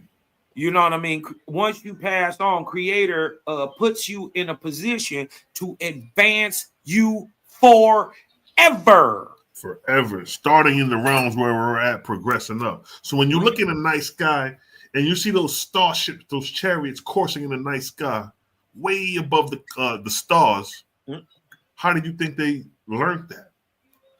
Those are high advanced angels with the same talents that we started off on this plane. Now they out there coursing the firmament. Facts. So what do we got after Craftsman? Okay, what do we got after Craftsman? Let me see. It's Nurse. we got the nurse assistant to the asafs. Should we explain what an asaf is first? Go ahead. Okay, an asaf is what is known as a greater spirit. He grades you, right? You have a spirit who walks along with you every day, called an ashar. He's also misnomered as your guardian angel. He writes a record, a literal record of everything you do and think every day, right? Every experience, everything, he writes it down. Once you die, right, that record is given to the asaf. The asaf is the one who grades you, right, and puts you in the heaven that's situated towards your spiritual rate. Now, for people who are coming from different types of understanding, especially from the Egyptian mythos, this should make a little sense to you, right? When they're talking about the feather of Ma'at and weighing the heart against the feather, there's a whole process and system of a god weighing you and then taking you to a place where that you're situated to go for, right? So it shouldn't be too far stretch to get to comprehend that this is a whole spiritual system in order. Right. And this is the guy, the Asaf is the very first guy who starts the system for you in the heavens. Remember, it is your Asaf who is going to walk around with you for 2 years and teach you everything you know in your Ethan or new spirit stage. Right? So remember, you may have been sick on earth, right? You may have had terminal illness. You may have had your Asaf is healing you. He may have to heal you, get you spiritually right. So you may be in a saying for 4 years because he got to get you spiritually right to get your spiritual mind right. That's right. You dig what I'm talking about? You may have been sick.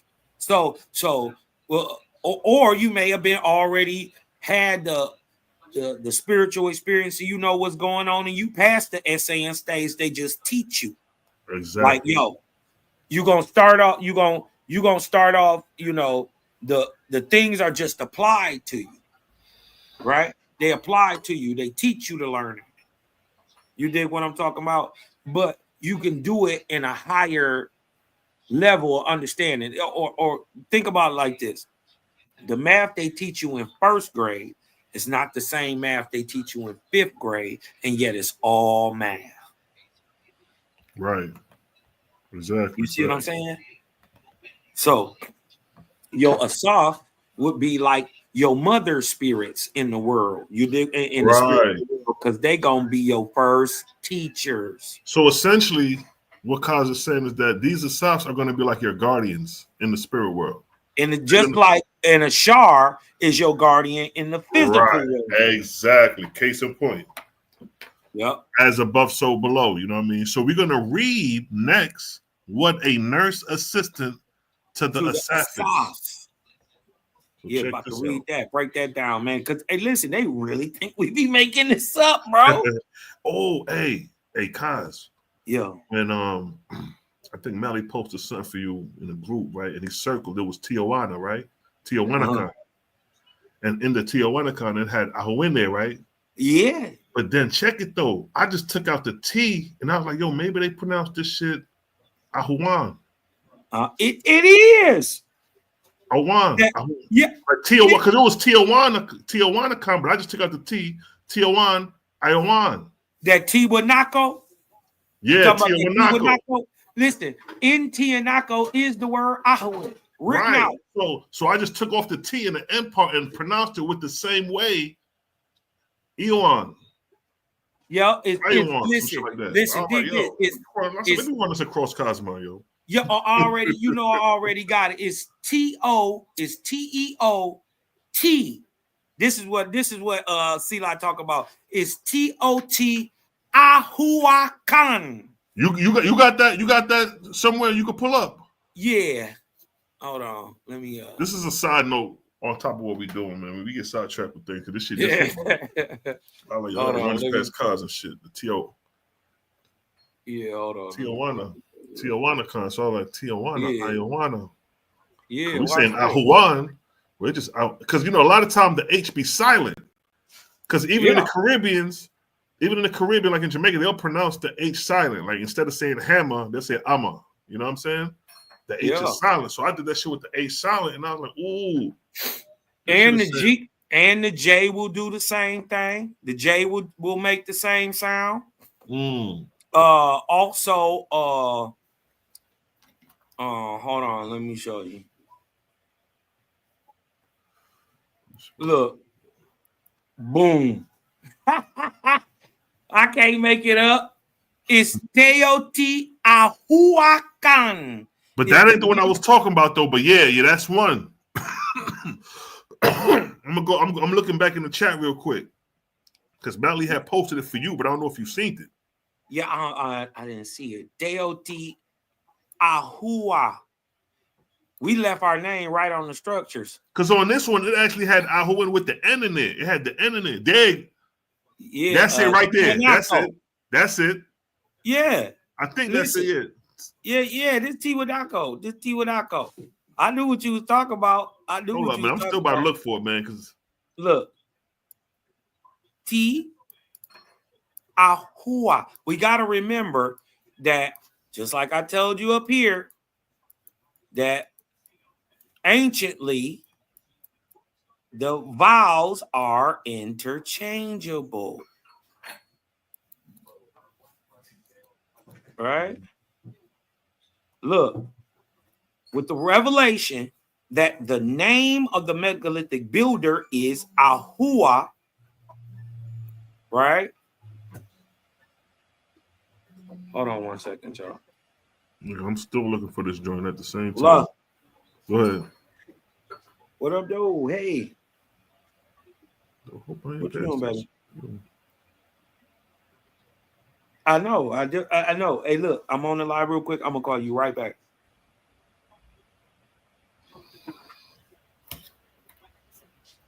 This nigga Melly posted that shit some while back. Okay, then I'm gonna call you in a minute. I love you. Okay.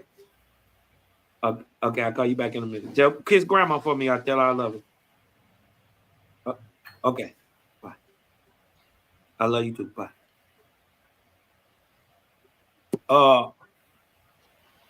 Right here. Melly had posted in the chat. But no, go ahead. It said revelation that the name of the megalithic builder is Ahua. Only need to look around the Americas for any places called Ahua. And being that vowels anciently are interchangeable, right? We can also look for Ahua, or Ahua, or Ahua with an A at the beginning. You see it? Hold on. Or Ahua. Right, you could put any vowel on top of that. Or Hua, or Hua.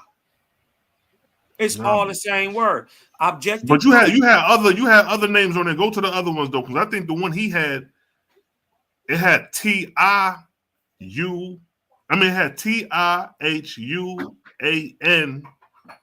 Nako or something like that at the end. But it had the whole I in there, I think. Yeah. Objective proof that this is truthful is that every place we find the Hua, we also find megalithic structures. with accompanying tales of giants creating these structures, right? Look, sexy Ahuaman. I ain't making this up. What about Tia Huanako? See that, Rise? What about Hua Raskan? And they got Look, Ras in there. meaning king. For the Rasta them, you know? Yeah, look, what they're saying is this is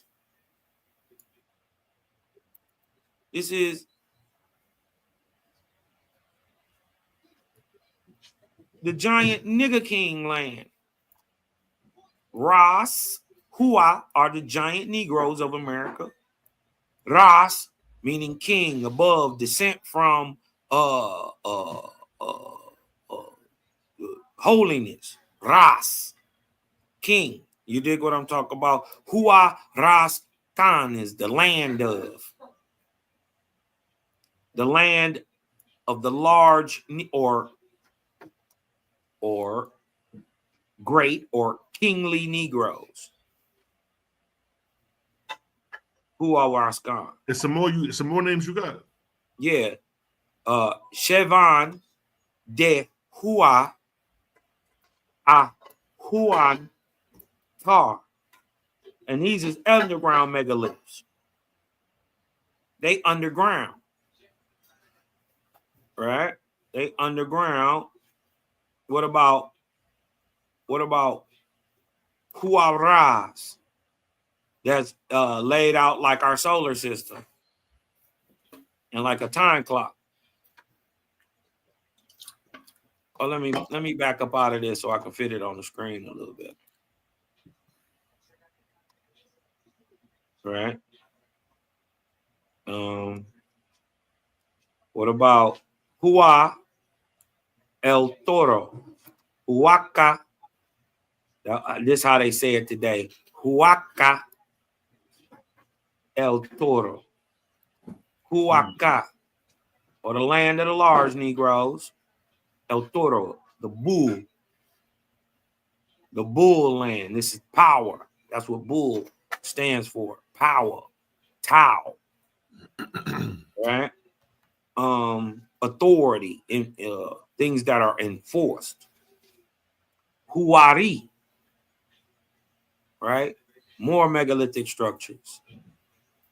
What about Huacaño? A lot of y'all have heard of Olantante Tumbo, but you never knew that its real name was Huancaño. Before the Incans ever even got here and colonized this area, killing off the indigenous people, the Negroidal people who lived here, who are called the Ahuaño. Mm-hmm. Huh? Mm-hmm. I ain't making this up. Hold on. What about the temple of Huatari? Hua Itara.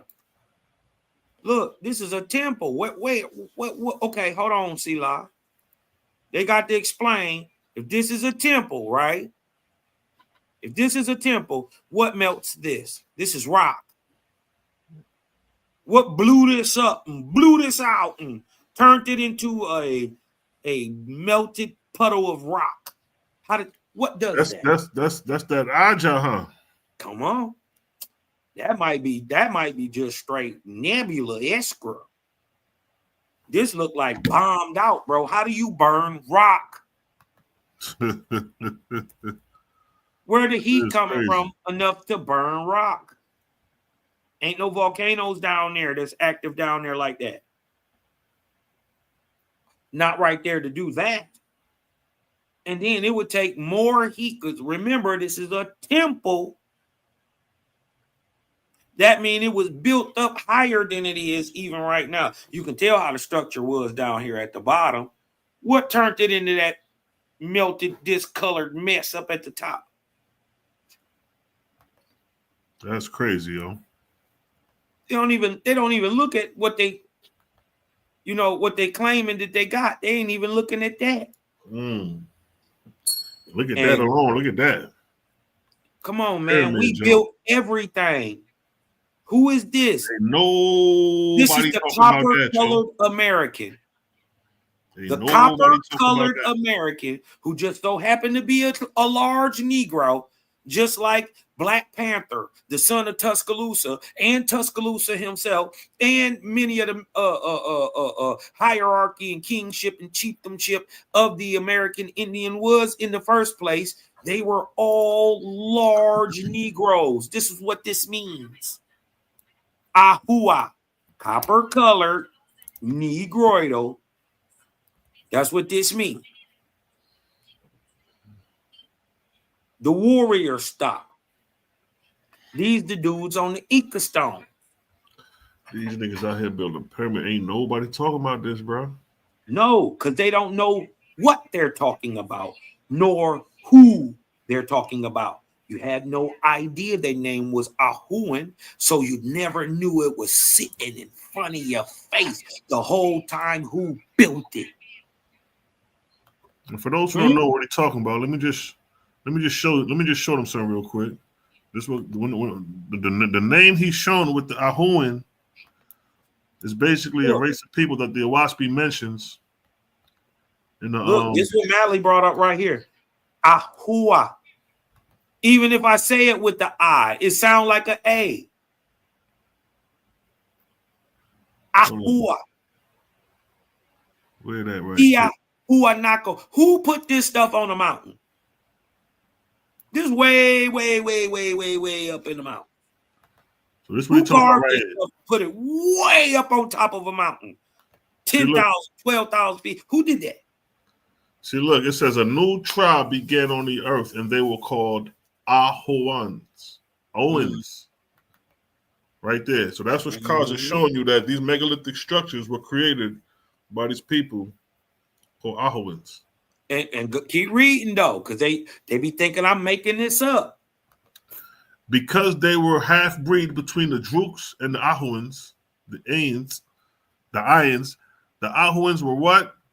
Red like copper, and they were taller and stronger than any other people in the world. Thank you. So the nigga who building these megalithic structures that Cause is showing, oasp is saying that the strongest people in the world is called these Ahuans. So these are the niggas building these megalithic structures. Look at that, Joe. Yeah. I'm sharing your screen now. Yeah, okay. You know what I mean? Let's build on it a little bit more. Right? Now that we didn't show all types of buildings with this. Go back to that pyramid real quick. Let me see that one more time. That right there. And look at that. Look at the lower joint, the smaller ones right there. Yeah. Go back down some. Some more. Damn, hold on. There you go, right there. Yeah, that shit right there. Look at that. Look how little the people is. Good night. Look how little the people is next to just the small platform. Look. Good night. That's some Egypt shit. So what the hell going on here? See, that's the question that's raised. And then look, it's levels to this. 1, 2, 3, 4, 5. It's at least 5 levels. Don't say that you can enter in that joint. There's an entrance. Come on, man. It's a pyramid. That's crazy. Yo. And that means it's stuff all up under the ground. But what they don't understand is, see, like, they so mesmerized. Look, they so mesmerized. Look, see the pyramid? They looking at all this stuff. The real stuff is right down in front of our face. The mound right there. That's the real stuff. And as a matter of fact, if you really want to find the good stuff, it's out here in these mounds. See the mounds and all this stuff behind the cities, the large mounds outside the cities. Mm-hmm. That's where the good shit is. That's probably how you enter in that one. Yep. You get in here. You get into here. You go through the pyramid. You got to remember, mounds are doors. They're probably trying to figure out how to get in, not knowing nigga it's a goddamn There's a whole city up underground. Yeah. Right? You got to look for some stuff and know where you digging, or it could cave in on you.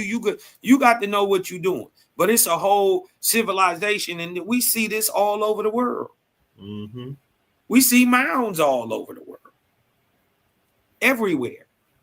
They got pyramids all over the world, so it's like shit. You know what I mean? That inspiration was running high. And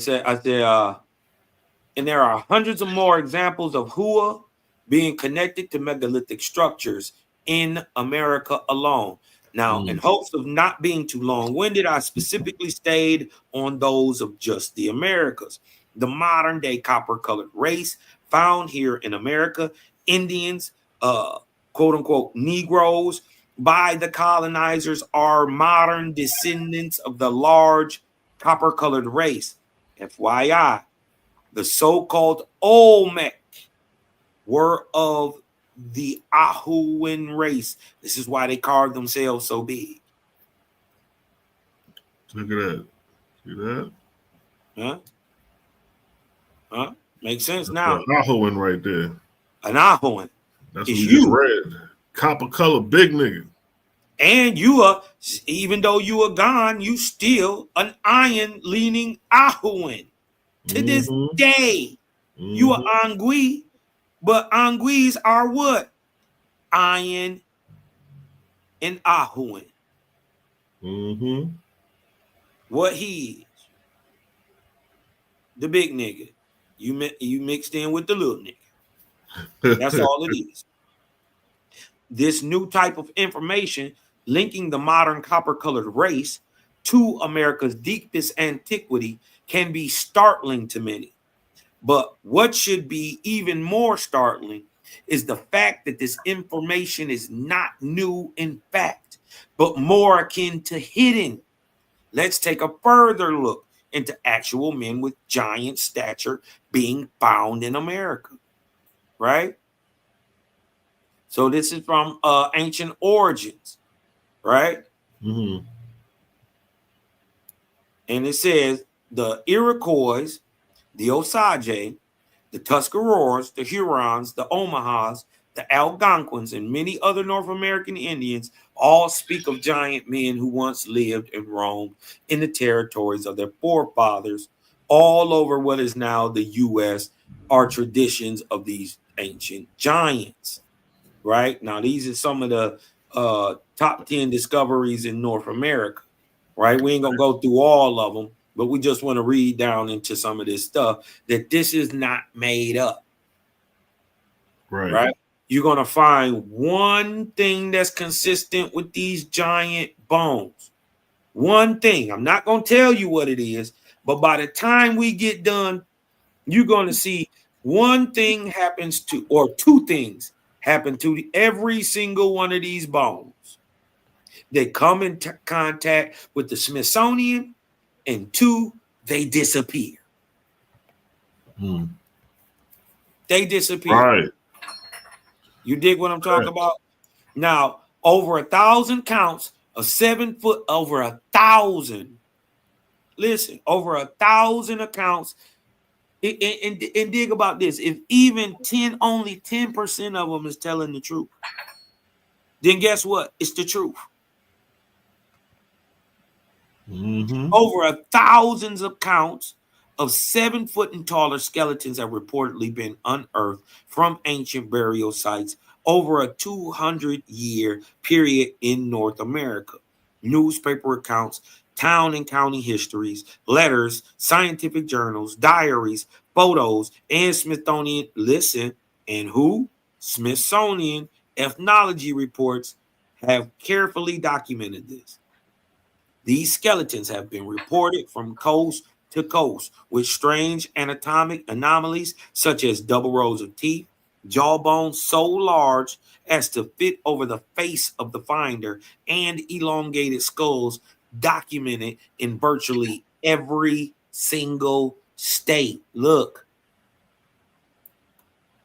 this is where they then found a 7 foot or taller individual. Y'all see that? Mm-hmm. Now listen, look. Yo, Smithsonian, Joe, they crazy, yo. Them niggas done took everything. I doubt. I know they ain't destroyed that shit. They probably got that shit under some underground basement somewhere. And when people go to look for it, oh, we lost it. We don't know, Sila. Sorry, sir. Silly Negro. Yo, you know what, yo? These niggas is seriously hiding the history in this country, bro. Yes. Smithsonian scientists identified at least 17 skeletons that stood over 7 feet in their annual reports, right? Including one example that was 8 feet tall and a skull with a 36-inch circumference. You know how big that is? Most hats are like 7, 8 in circumference. His is a 36. That nigga a whole person and shit. He 2, 3. A whole person. That nigga had a whole person. No, it's a reported from. Now look, this ain't no far off place. This is Anna, Illinois, in the Smithsonian Annual Report of 1873. An average human skull is about what? 20 inches, right, in circumference, right? The Smithsonian Institution is mentioned dozens more times as the recipient of enormous skeletons from across the entire United States, right? I don't want to just this is some of the various skulls found at Potomac Creek in Stafford County, Virginia in 1937. Right? They go to top 10 giants, right? There was a giant 7 feet tall found at Serpent Mound, Ohio in the 1890s. Who knew that? I've been here too. Don't nothing like, yo. Have you been over there before? Yeah, man. This is Adams County, Ohio. Funny, it's called Adams County. But yeah, this is Serpent Mound. And like when you go up here on these mounds and you like try to take pictures or get a cell phone, none of that stuff work. Oh, word? Yeah, man, it's some type of electrical anomaly going on up there. Or vortex. I know it's vortex now. Yeah, the motherfucker set a vortex over there and got that shit. That's why.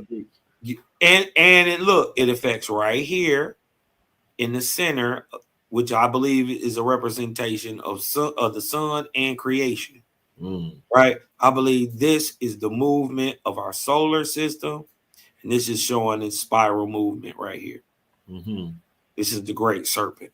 I think I can't prove this. I can't prove it yet, but I think this tells a time. And each wave is an arc and shit. Look, 1, 2. You know, niggas. Like, hold up. And then, you know, oasp said that the serpent coils. And not only that, look, Sila, we in the 7th era, right? Look at the lumps. Look at the lumps. 1, 2, 3, 4, 5, 6, 7. Remember, the iron foretold us. The story was foretold about us to be here, people who would be physically and spiritually dominant all at the same time. Right. The prophecy of the Ahuans. That's in the Iwata, right? Yeah. I think that's the prophecy about us being here, the remnant. Oh yeah, that's in first book of God. Yeah, book of S. But I think that goes back to Sethantes. Remember, Sethantes looked at the mountains and he judged. Yeah. You dig what I'm talking about? Yeah. He judged what was going on. You dig what I'm talking about? That nigga gave a 78,000-year-old prophecy, my nigga. Come on, dog. What about Oasp. what about the Cresap Mound in West Virginia? And what y'all got to also understand, there's two ways that these people get in the mound. Remember, the Ahuan is the protector of the Iron. So their great protector probably got buried in their old mound, or the Ahuans later, right? Later, after the mound was out of use, used it as a sepulcher. You did what I'm talking about, to bury their bodies in them. You did what I'm talking about, just like the modern Native Americans did, and Indians, and buried their dead in these ancient mounds after they was already way out of use, turning them into sepulchers. Right? Mm-hmm. We see that too with the giant Ahuan. Mm-hmm. But remember, many of them are right hand mans with the iron, right? They don't get to build a pyramid without an iron. You can't find a waterway. You can't carve a waterway if you don't have the science of hydrodynamics. You got to have the science first. That's right. Well, one nigga held the science, and that was the mound builder. This guy, over time, learned it, and he became the great megalithic builder. They built different. So they built different. You dig what I'm saying? This is a Cresap Mound, West Virginia, a 7'2" skeleton. Right. Shit, one day we need to start, go take a trip. That's what we need to do. Everybody want to run to Egypt. We need to go take a goddamn road trip and just hit up the different mounds and the different around the country. Look, we ain't even got to go nowhere. Look, they everywhere. Matter of fact, they got some in Georgia. Up here in Ohio. Look at Ohio. You can't even go nowhere without it. Look up here in the Midwest. This is where the irons was. It's all iron. You got some scattered to the west, but look at the irons. And guess who right there with them? The tall niggas. These is all people over 7 feet. Every one of these is a person over 7 foot. Found, proven. Look at the west coast of America. That shit is a whole desert over there. Come on, bro. The East Coast, from the Midwest to the East Coast is all luscious. But look at this. Look at this. They in the mountains. What they doing? Yeah, exactly. What these niggas over here doing? What these niggas doing, bro? They in the mountains, bro. And more likely, shit. Well, it just depends, because after the flood, you would expect them niggas to build up in that region first prior to going east. That would have been the first place out the water. Right. The Alleghenies and the Rockies. But then I was thinking pre-flood now, in the 10th arc cycle, when the whole shit that the East Coast over there could have been, you know what I mean? That shit is wild. There's so much history. Yo, that 16 synopsis of 16 cycles, yo, that shit got crazy. One of you niggas got to tap in and go get that book, yo. Yeah. Crazy. It's crazy. You dig what I'm talking about? Let me see what else they got. Let's look at this one. 8-foot skeleton in Steelville, Missouri. Right?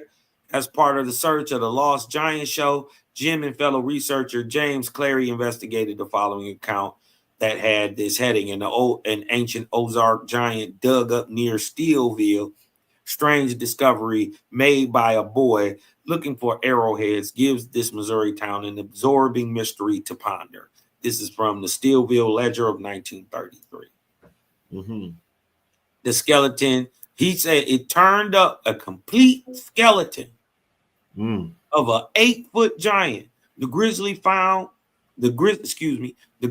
find was brought to Dr. R.C. Parker here and stretched out to its enormous length in the hallway of his office, where it has since remained the most startling exhibit Steelville has ever had on public view. Now, look, they had this on public view.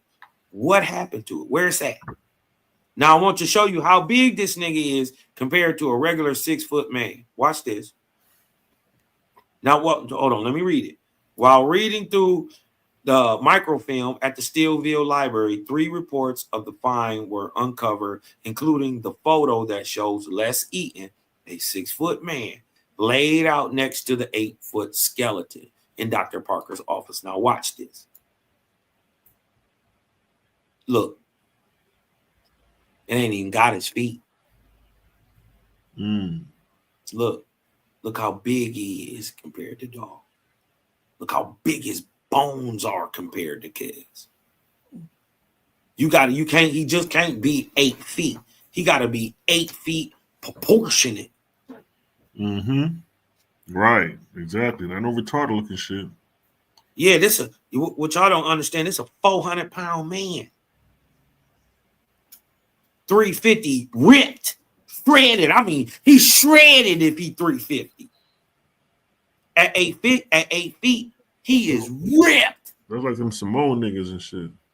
Bigger. Put 2 feet on a Samoan nigga. You did a big fat Samoan nigga. Put 2 feet on one of them big ass fat 6'8" ass niggas. And then you got about what you looking at right here. And this nigga, it was a monster. And he a little dude. He a little fella. He a little homie. He a little homie. Look how bigger he is than a regular modern man. Look, That's he don't crazy, even come yo. to his knees. Look, That's crazy. Look, yo. he come down to his knees, bro. He stretch all the way out. Listen, man, this a big dude. They got some But other he ain't- pictures in the Smithsonian when they showing niggas femur bone the size of a whole nigga and shit. Miami, Ohio, 8 feet 1.5 inches. Look at that. San Diego giant, 1895, 8-foot 4-inch mummy. Yeah, look at that one. Yeah, I seen that one right there. Look at that.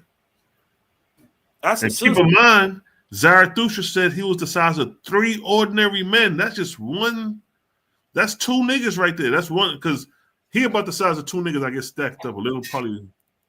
And just imagine another nigga on top of that. That's Zarathustra, bro. Hold on. How tall Zarathustra say he was? The size of 3 ordinary men. Watch this. Watch this. Catalina Island, 9-foot 2-inch skeleton, and other 7 and 8-foot examples. So they shrinking, y'all. So they was bigger the older you got. Watch this.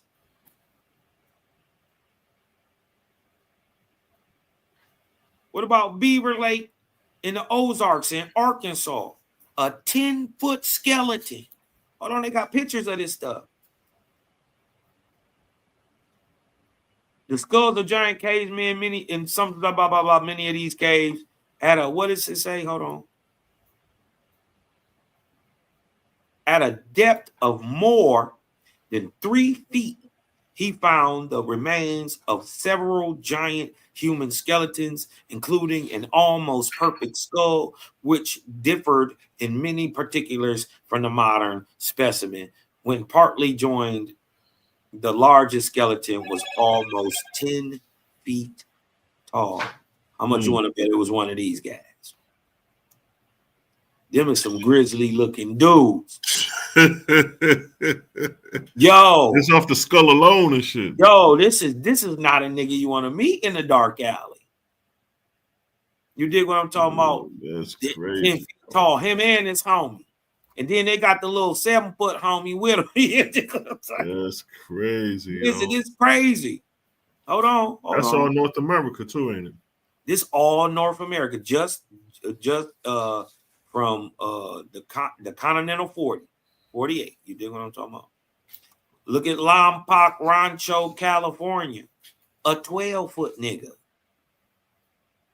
What are these people called? They are called Ahuan, the large copper-colored races of America. Huh? That's a 12-foot nigga. But watch this. How tall was Zarathustra? That nigga was goddamn 15 feet probably. 18 feet skeleton. Then we got the Zaratustra nigga right here in the Americas. Right here. What they look like? They got a picture of the nigga? 18 foot. They said, I don't think they got a top of this nigga. Let me see. I don't think they got what this dude is. But it got a pieced out little part right here. Hold on, let me blow it up a little bit. Let me see if I can blow it up a little bit. A comparative map. Let me see. A comparative map, right, of one of these big ass niggas. Hold on. Nigga Thustra. That's my nigga Thustra. You dig what I'm talking about? Compared to a regular 6 foot man. Zarathustra said, or Jaja said Zarathustra was 3 of these. That equal 1 of these. Exactly. Yep. He would have been the 18th tall nigga right there. You're right. Yeah. Yep. He 3 regular men. Damn, 18 feet tall. And then think about this. We talking about at a time when the Ahuan was the dominant people on the planet. So really is the average man a 7 foot nigga. And he three niggas. Because we see a nigga in America already 18 feet. They said circa 7053 BC. This nigga Zarathustra was the biggest nigga in the world. Yeah. And not only that, this nigga doing miracles and shit. Yeah. Somebody see a big nigga like that. And had the irons with him riding deep. Now look at that. Now look at the 4 foot. Look at the damn. They don't even got an iron size on it. They stop at 6 foot. Now imagine if a nigga would there was 4 foot and it's beyond small. Right here, 2 feet, 3 feet, right here at a nigga waist. Just imagine the niggas that small initiating this nigga into the priesthood and shit. But then also look at the nigga that's 3 feet tall going up against the nigga 7 feet tall. Nigga, you look like a giant. Right. You still way big. But what they don't understand is, Selah, they had irons all the way up. Damn. Hold on.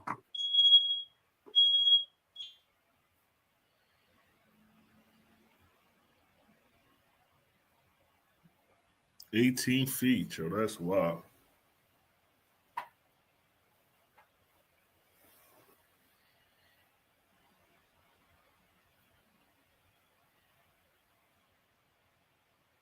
Boy, and they cooking, boy. So imagine you upstairs in the window and a 18-foot nigga walking past you in the window when you upstairs. Yo. No, he ducking down looking in that mug like, yo. Yo, bro. What we smoking on? What we smoking on, cuz? Imagine what his voice sound like. Yeah, just imagine if that nigga get mad and get the hit and shit. Yo, this nigga Zarathustra was 18 feet tall, my nigga. How you and then they crucified the nigga. Who put that nigga on the stick and hung that nigga up? So, yeah, some other big niggas. Ain't no way you even got him up there. Let it. Oh, you need a whooping. You know what they had to do? They probably did that shit when he was laid out on the ground. Yeah. I knew you was doing something. They do that shit. They going on there. Little dog. You need another whooping. You better stop. You better stop. Yeah, bro. That boy's so hard head. You see this? Yes. Yeah, my nigga. That's some giants.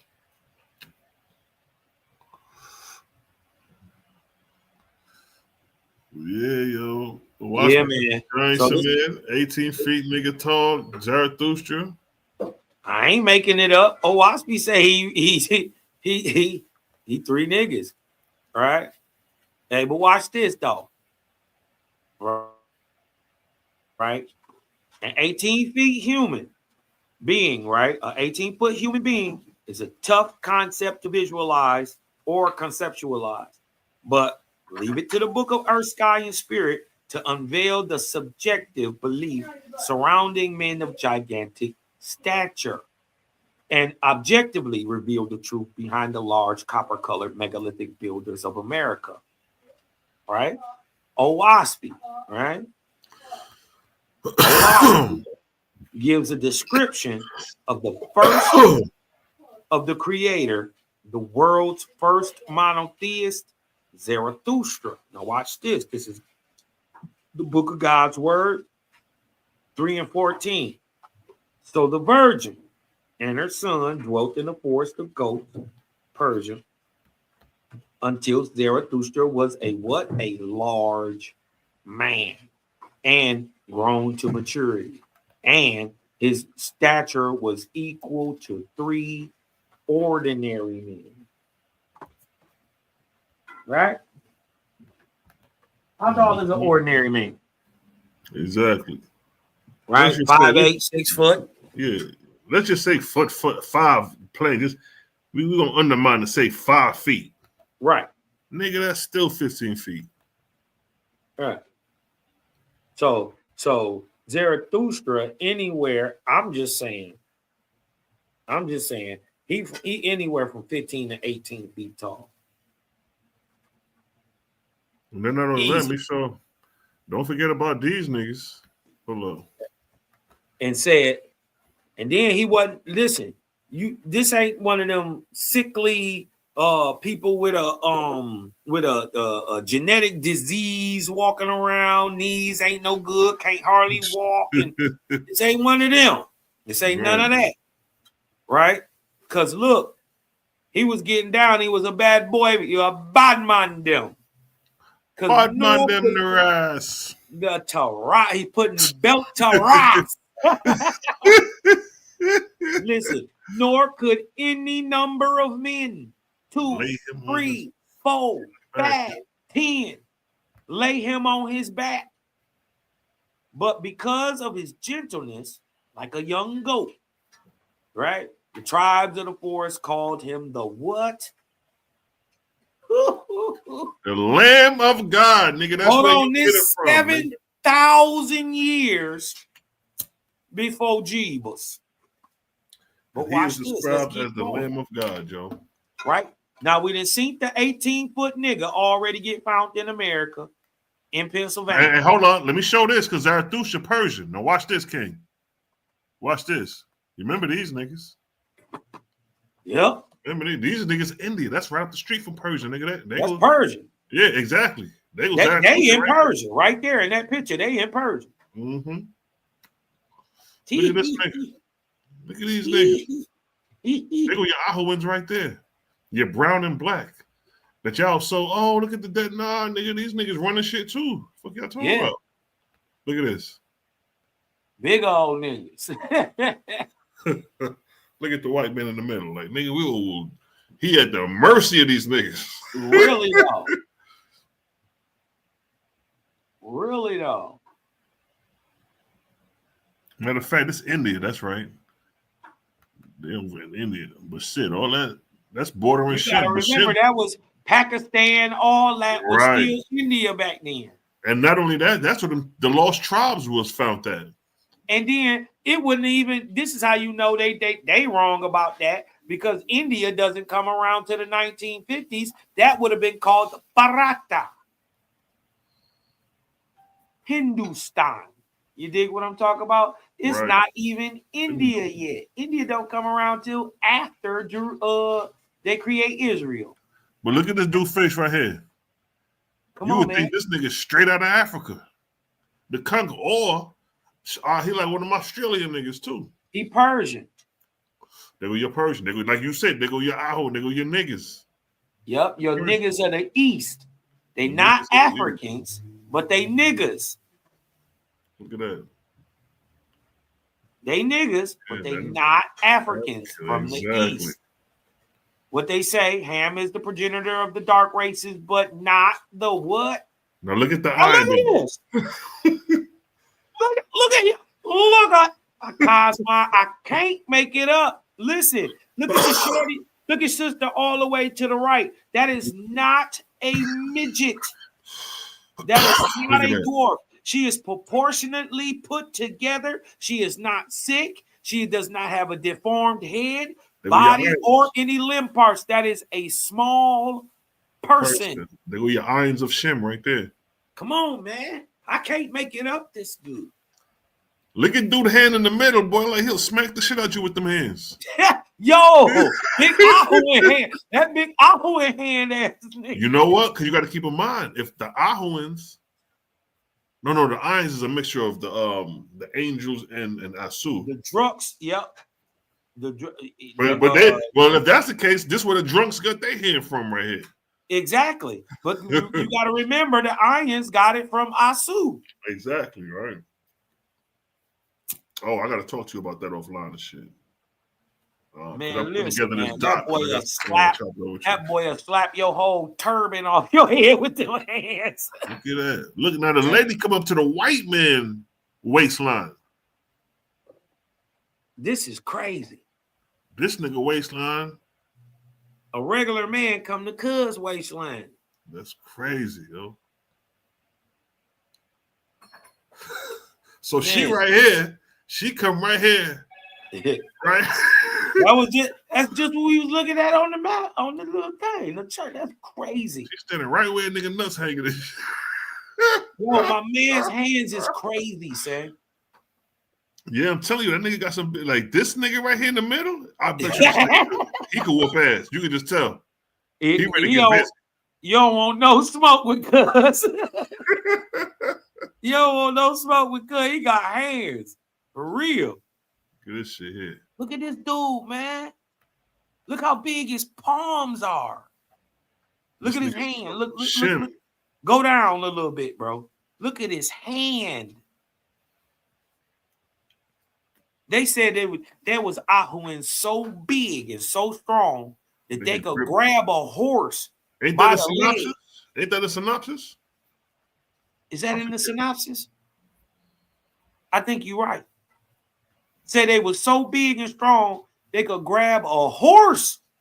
Listen, a horse by the leg and shaking around like and break the leg of a horse. Huh? Yes. Listen, they way bigger than this dude. Listen, this is the degenerate, broke down Ahuan version. Look at This is why the genetics is going out of style. You dig what I'm talking about from retro breeding. You dig what I'm saying? But think about it. It was a time where niggas like him would have been the small guy.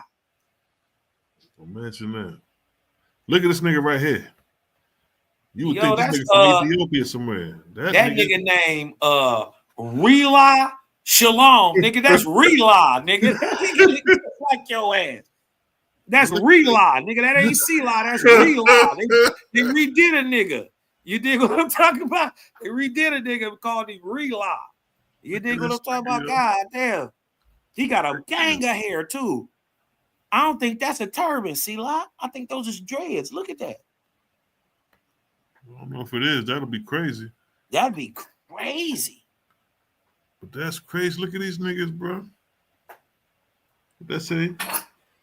Dela Dubar, giant from the Kashmir state, height 7 and 6. And this nigga, like you say, this is 7 feet tall compared to the map you show with the skeletons. Yeah. This a little nigga. It's a little nigga. He a big little nigga. They said the real Ahuans, our forefathers, you did what I'm talking about, or the Anguis, was his type. But they was proportionate. Right. They was just his type, 7 foot, 7. So damn near the Ahuans would have been an average height of these niggas damn near. Yeah, a woman would have been about 6'4". You know, the average woman would have been about 6'4". Average man would have been roughly 7 foot and taller. Just like these guys. But imagine everybody is like that. But look at this nigga face. This nigga look like that's the goddamn Yahweh right there and shit. That's the God sitting on the throne right there and shit. That's the face of Allah, nigga. That's Gabriel coming to blow the trumpet. Right, yeah. They go, yeah, they Look go at hold on, look at the nigga right here look over the white man's shoulder to the left, all the way in the back. Look, right here. right there. Look, see the white man, see the dude over his shoulder? That Right nigga here? look crazy. Oh my God, yeah. I like some Look nigga at from over that, here in the man. projects. And he ain't no small dude. Yeah, exactly. Yeah. That's crazy. Look at this nigga. This nigga like apostle and shit. An old ass apostle. Yo, these are your Asiatic black men, your Shemitic, Exactly. right? These are your niggas of India. Negroes of the East. Your black men, your Indians of the East who are not African. These are niggas who came after the flood. From this stock comes Israel. From this stock comes the Cushite. From this stock comes the Harathians. The Shepherd Kings, the Lycians, the Persians. All this shit comes the from the stock of Medes, Shem. the Magi. That's all why. Hey, you know when they said that's why Moses looked like an Ethiopian? Because he comes out of this stock right here. You come out of that stock, they the Kushti. Listen, what they don't know is see the turban and the sash with the belt. That's called a Kushti. It's Zarathustrian. That's what a Kush is. A Kush is a person who wears the Kushti. He is a priest or of sorts of the Zarathustrian religion, masters the fire and all that stuff.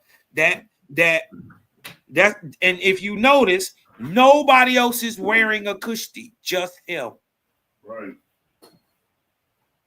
Right? And this is where the name of the people who march into what is now Southern Africa below the Egyptians. This is why the Meroitic text looks nothing like anything else in Africa.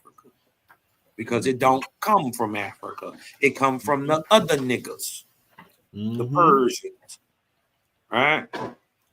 Remember, the Kush come from the other side, the eastern side of the Zagros Mountains. Yep. Northern India. All of it. And this is what y'all got to understand. From Turkey, down the eastern side of the Zagros Mountains, all of continental from the Zagros Mountains in the east, right?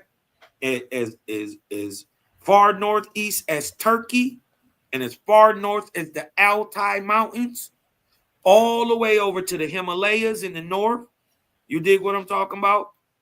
Down the Himalayas and back around in between to the northern.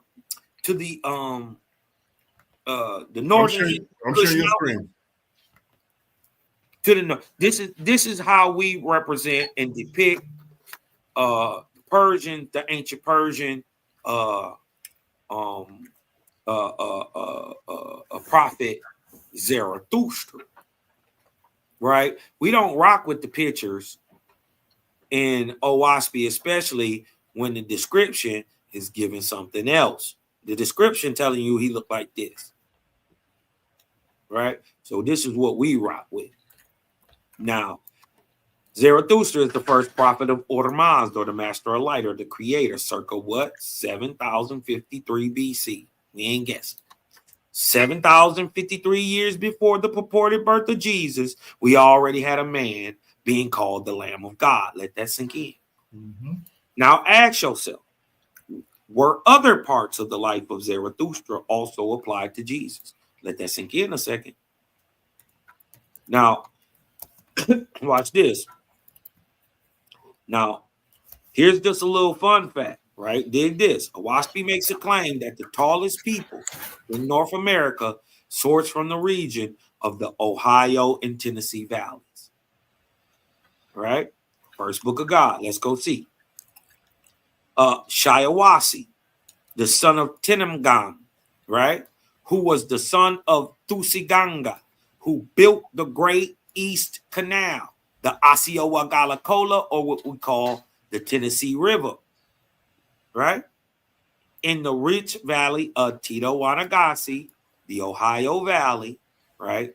Illinois, Indiana, Ohio, and West Virginia Valley, right? And then again through the land of Senio, which is what? Tennessee and the Tennessee River, Kentucky, Alabama, Tennessee, Georgia, North Carolina, and Virginia, right? This is the land of the Cumberland between the Tennessee Valley, the Cumberland, and the Tennessee River, right?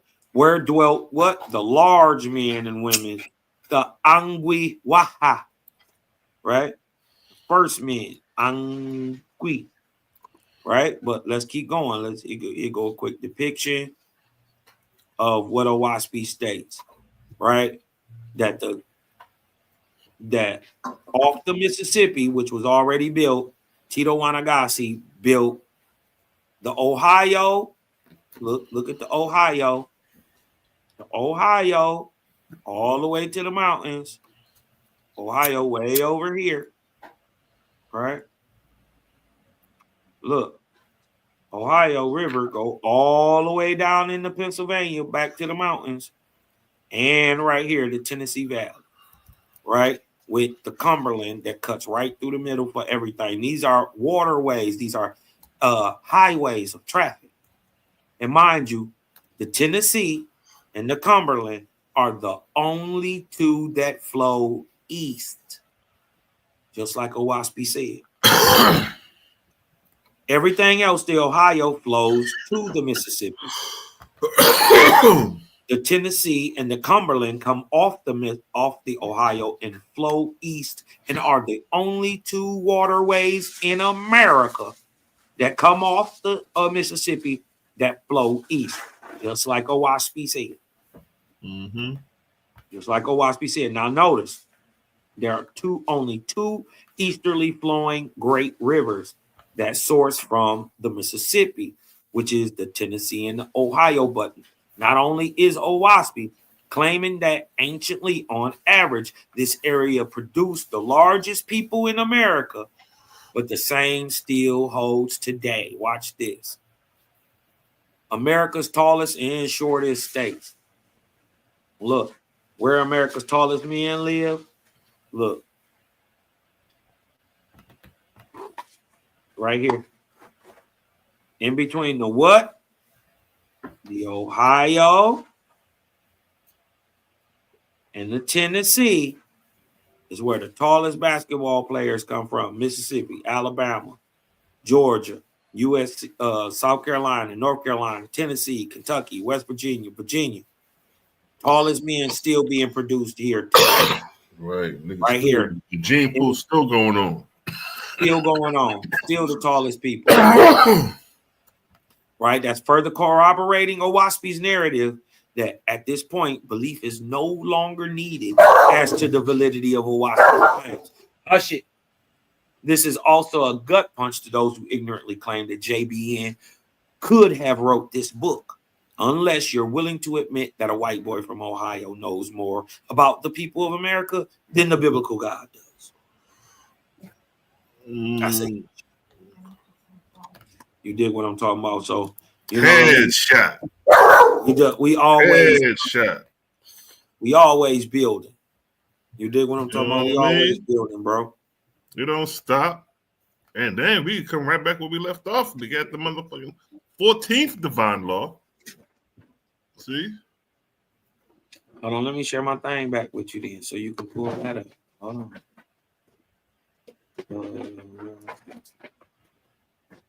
Where is it?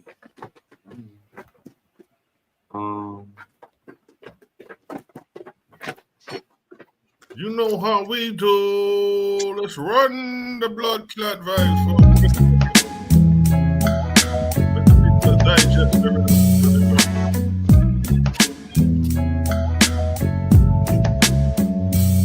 blood clot vibes.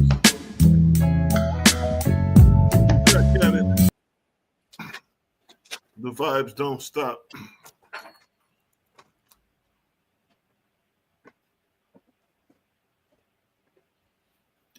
So now we head into what we went to. We read so we go into a nurse.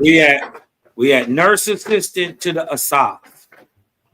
Nurse And they assistant. do that for 3 years. So after 7 years as a craftsman, 2 years as an apprentice, and 2 years as an assistant, or in your 11th going into your 12th year, you become a nurse assistant to the asaf. All right, to the graders. That's what an asaf is. Okay, go ahead, bro. Doo-doo. The 14th divine law was in reference to the same spirit, which was the craftsman examination being completed, he shall then return to labor in the nurses in heaven, becoming assistant to the asafs. And during this period, he shall report at roll call. Like you in the military, you in school, and you got to be there at roll call. Yep. His teacher shall take him with them down to mortals and teach him how to see and hear corporeal things. And they now let's stop right there for a minute. Because they're in the realm where they can't see and hear corporeal things. Right. They're going to be taught to use their spiritual body and their senses within to either slow down the vibrational frequency to tap in. Yeah. More likely, that's what they're going to have to do. They're going to have to learn to slow down their vibrational frequency to 300 to 400 nanometers where they can tap in to see visible light. Right. Because they would be at a higher electromagnetic spectrum. Exactly. And they shall also explain to him fetalism and the obsession of mortals by Druges, so that he may understand the cause of lying, stealing, tattling, conspiracies, and murders among mortals. They're letting you know right here that a lot of that comes from the fetalism and an obsession of spirits upon mortals. Dang.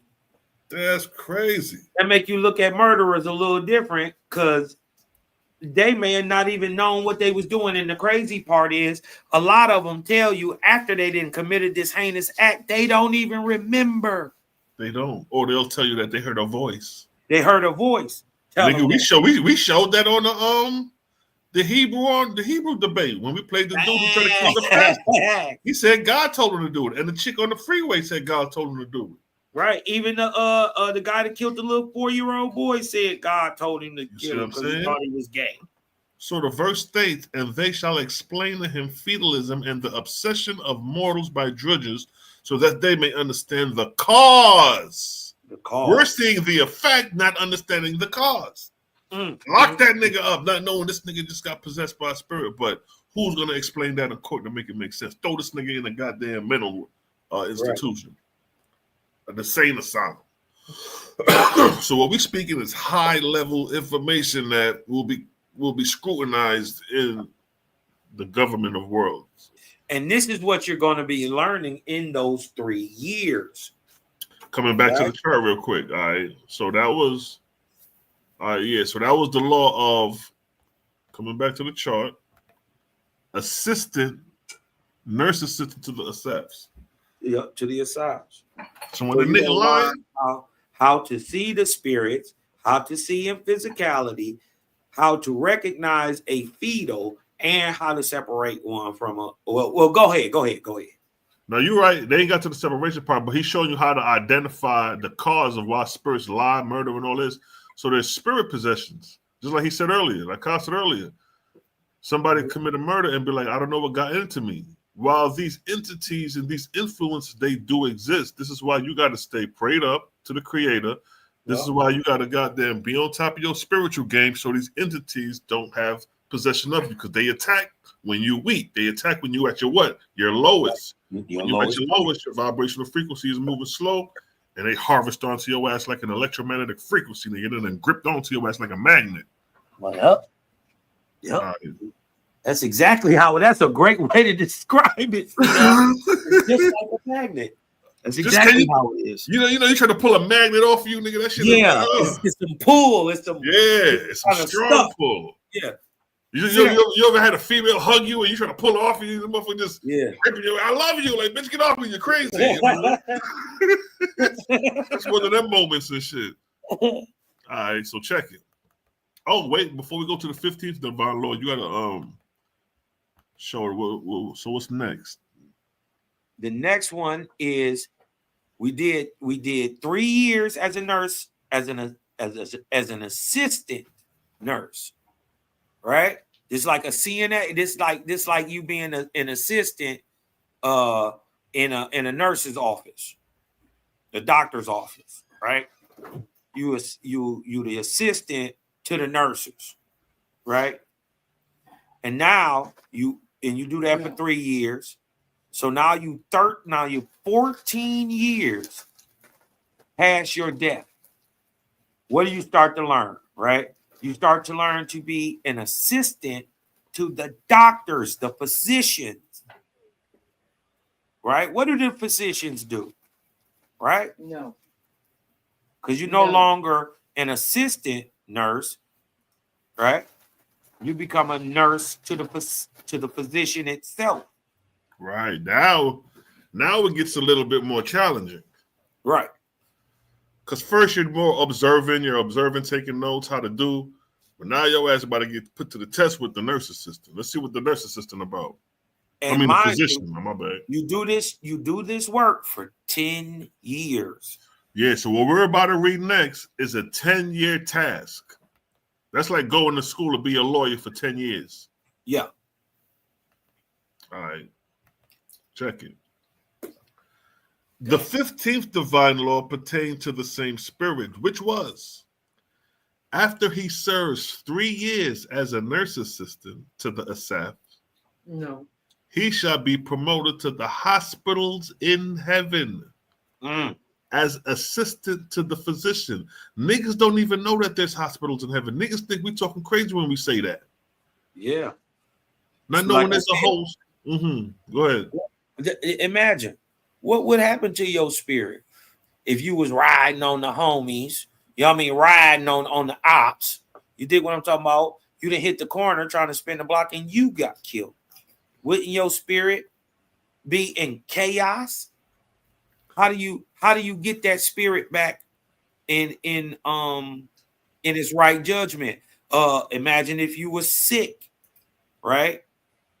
How do you get that sickness off that, you know, if it's as above, so below, that carried on with you spiritually in your physical life and now in your spiritual life? How do you get clean from that? How many relatives we done had that passed away from health conditions?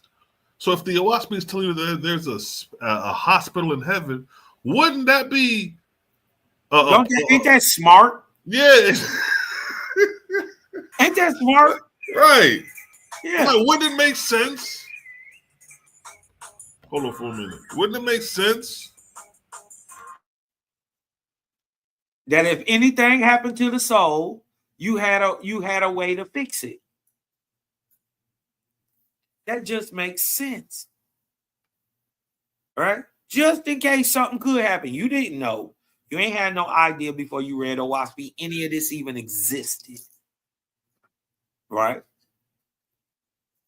So you didn't know anything could happen to the spirit, right? So ain't it a benefit and a forethought that Jaja would create a place that you don't even know you need yet before you even need it? That just makes sense. So you hear that? You know what I mean? So coming back, after he has served 3 years as a nurse assistant to the Asaph, he shall be promoted to the hospitals in heaven as assistant to the physician. And listen, they shall teach him the restoration of spirits in chaos and crazy spirits. Wait a minute. You ever had a crazy uncle? Remember Crazy Joe and all it? Remember your uncle? They always said that was crazy, talking to spirits and all that stuff. Right. You never knew it was real. See that? Crazy. They always told you they was hearing voices. Nobody believed them. Y'all thought they was crazy. No, it was the spirit on them that was crazy, driving them crazy. And then it's teaching you the restoration of these things, how to restore and bring a nigga back to his senses. So your God is throwing niggas in the lake of fire, but oasp is teaching you the restoration of those in those spiritual conditions. But look, not only are there spirits in chaos and crazy spirits, but look, there are deformed spirits. And these are deformed people who we know now, people who may have been born disabled. Right. Jaja got a fix for that. You ain't gonna be disabled in heaven. Exactly. Look at that. Look at that. They called you autistic down here, huh? But he got a place for you up there. Exactly. He get that together. Y'all some of the most empathetic thinkers in the world. I'm talking about autistic people. You ain't never even seen an autistic person, man. Right. Unless you do something to an animal or a baby or something. Right. They the nicest people in the world. You get what I'm saying? So what could you teach a person like that? What do you teach them? Right? When their whole life is love, giving, doing for others, and you know what I mean, being nice, and what do you teach them? Where do they go? So look at that. So oasp is showing you that these is the primary educations that you're gonna be learning in school after you die. Hands on. Look, he right there with the physician. Right. You right there, hands on. The physician got to be a cold-blooded nigga to take you to this area to do these things as training.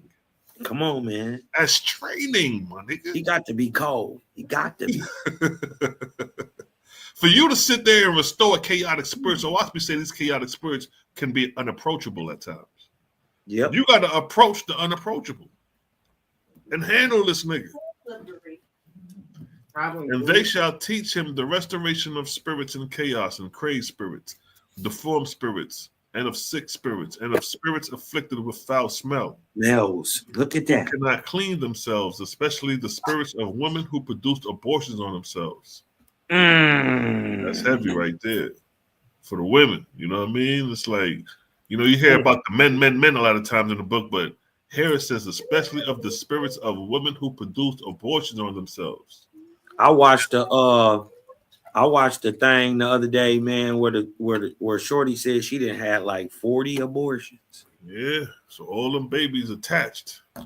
Dang, feedling off her, and she is like wild and crazy. Then now that yeah, it makes sense. Yeah. So women who produce abortions on themselves, who suffer it to be done to them.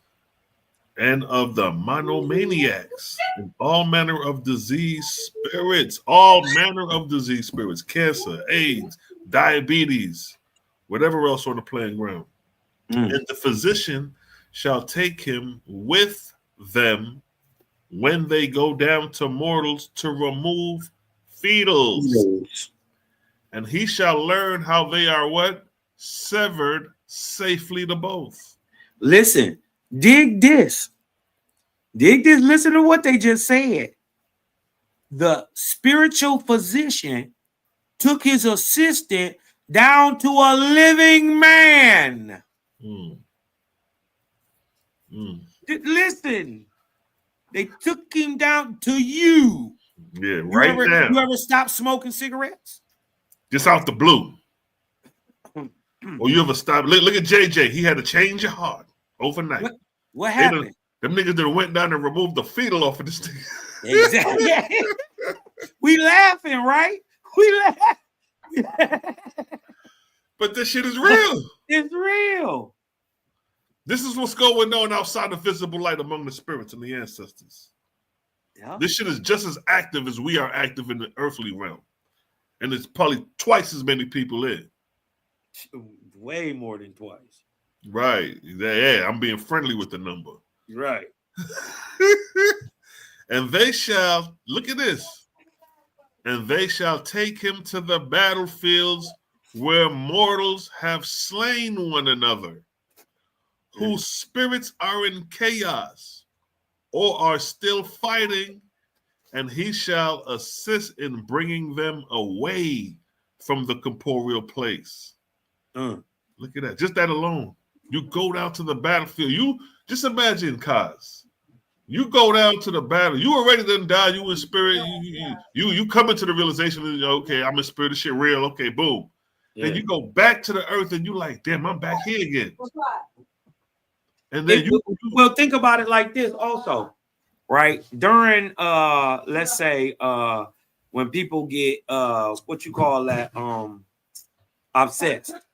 You dig what I'm talking about? And they got these spiritual spirits on them, and then you know, they pray to the God and, you know, in the name of Jesus and all this or whatever to get this spirit off of them, right? And the spirit leaves. Where does it go? What we're finding out is you didn't call down a physician and his assistant and remove the spirit from the living person. Exactly. How many times have we seen this? These are called exorcisms. Facts. Facts. Good point. That would be the physical representation of this spiritual act. Right? Because where does the spirit go? Would it just leave? No. It can't leave. This is what they don't understand. It can't leave. Right. Motherfucker bound. It's a fetal. It's a what do you call them? Them things that live off other things. You said it a fetal. Yeah, fetal, like but like a leech. Oh, right, a leech, yeah. You dig what I'm talking about? They're like a leech, like a parasite. And they need you. They can't move. So this is why they gotta be removed. Right. Huh? Right? And bring them away to the corporeal place and also learn how to restore them and deliver them when restored.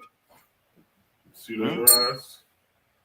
Right? And look right there. They said a physician shall take him with them when they go down to mortals, living people.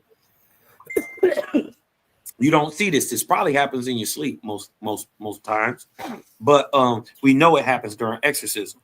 Down the mortals to what? Remove low demonic spirits that are tapped on to you spiritually, and he shall learn how they are what?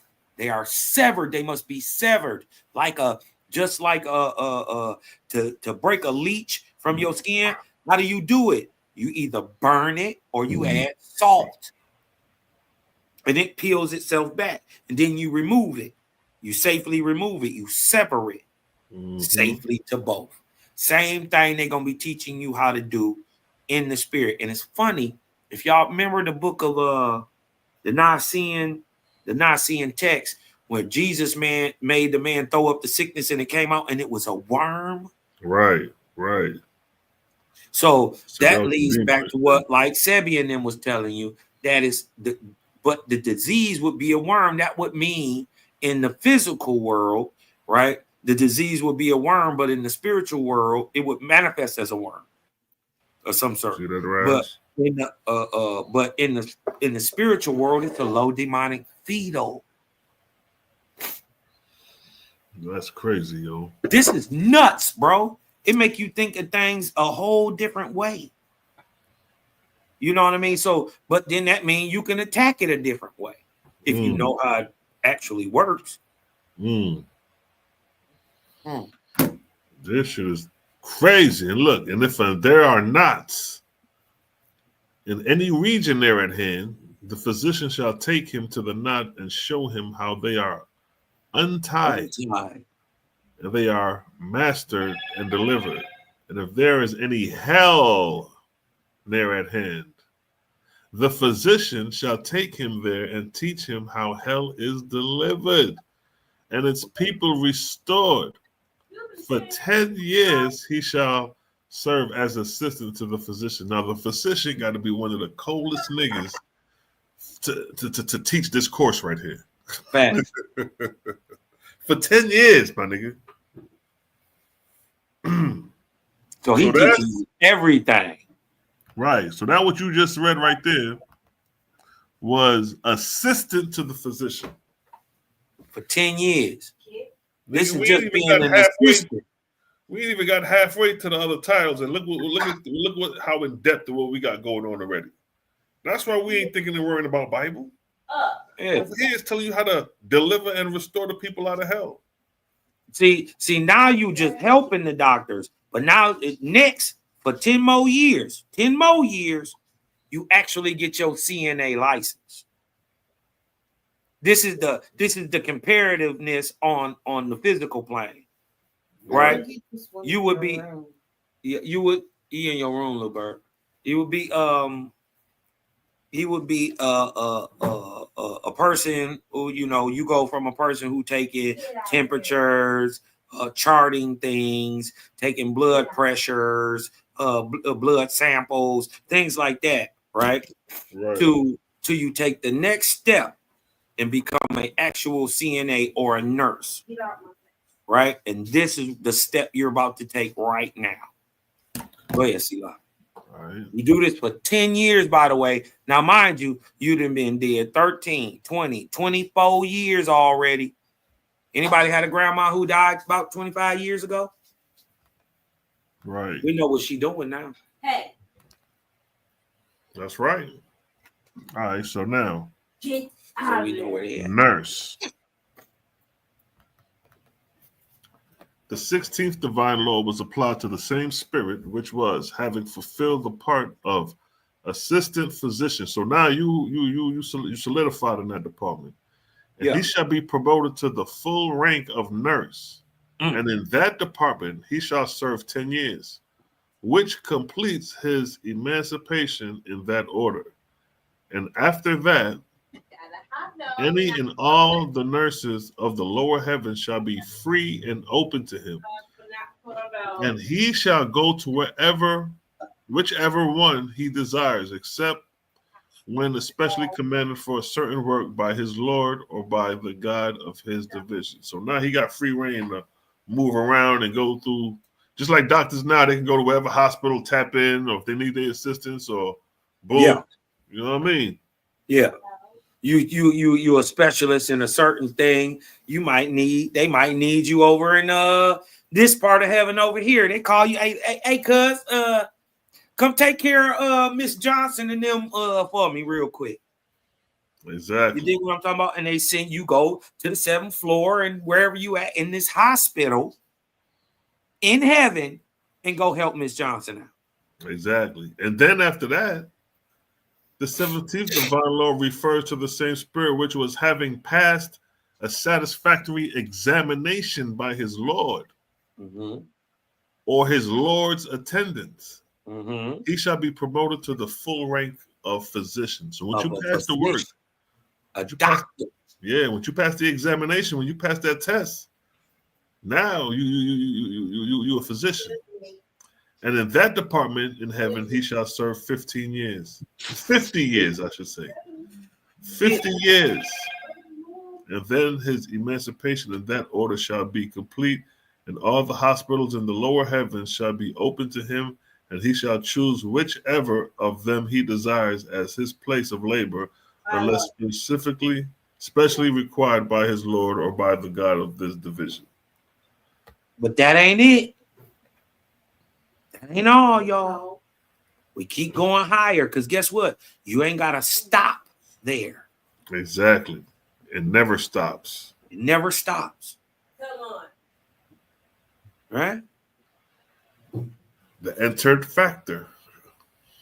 The 18th divine law was affected the same spirit, which was, he shall now pass an examination by his lords or his lord's deputies, and if he prove himself in a knowledge of the structure of both the corporeal and spiritual man, he shall be registered as entered factor, and he shall serve 12 years in forming and making fabrics for raiment and for other useful ornamental purposes.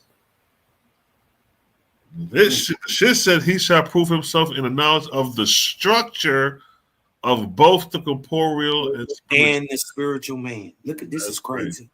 These niggas making clothes for niggas. What? That's wild, yo. With the structure. He gotta know the physical body and the spiritual body. Right. It's crazy. structure. How to make it work. How to make it do it. You got to tailor-made this motherfucker. I need a tailor-made garment, nigga. I'm about to head over here by Jupiter. Right. I need something in the Then you can, after you pass that, right? You done did 50 years. You done been dead 64. You dig what I'm talking about? You do this for 12 but years, then you can go higher and become, once you show you proficient in your physicianry, right, as a doctor or whatever, you become an entered factor, and you shall serve 12 years in forming and making spiritual air ones. Spiritual Timberlands, my nigga. Some etheric butter joints. You got some etheric. How buttery is your butter in heaven? Real talk. Your joints super buttery. They got wings on them. You dig what I'm talking about? Yeah. Listen, what's really going on here? You making clothes. Are you making clothes out of light? Is that why you need to know the understanding of the corporeal man? Because it is the same structure of the corporeal world and creation. And then look how it builds up. Look, this is crazy. Because you building raiment, clothing, protection for the spiritual man, right? Till you get down here to where you building ships, protection. You did what I'm talking about for the same spiritual man. But they started you off with clothes. Yeah, didn't they say that they God road flows like a train, some shit like that? See that? Yeah, they said his raiment. His raiment. Isaiah seen his robes tasseling behind him, the same thing that they said about Allah, that he had tails. Yeah, so who made that? Who designed that, yo? You know what I mean? You got Versace up in there, up in the spiritual fabric. You got Esachi. Esachi. Spirit Sachi. You got Spirit Sachi at that time. Esachi. Esachi. No. Yeah, that's kind of hard though. Esachi. Yeah, that is hard. The 19th divine law was like the 18th, except that his labor shall be gathering and it's transporting food for another 12 years. And that blow their mind right there. Yeah, he did all that. You eat in the spirit. Yeah, transporting food for 12 years. It makes sense. It makes sense why Baal and them and all Shamash and El Yahweh El wanted burnt meat. See that? I see that. So look at this. As far as for the false gods, they're gonna be transporting food for 12 years for Baal and shit. You know what I mean? And the 12th law was like the 19th, except that his labor shall be in the wielding of large bodies and of carrying them long distances. Man, so when they pack up all that food, you dig what I'm talking about, that they transporting, you dig what I'm talking about, you gonna be one of them dudes carrying it long distance or to wherever it need to be. There's a whole distribution center. Listen. You see that? There's a distribution center for food, nigga. For food. So this is why it ain't never running out of nothing.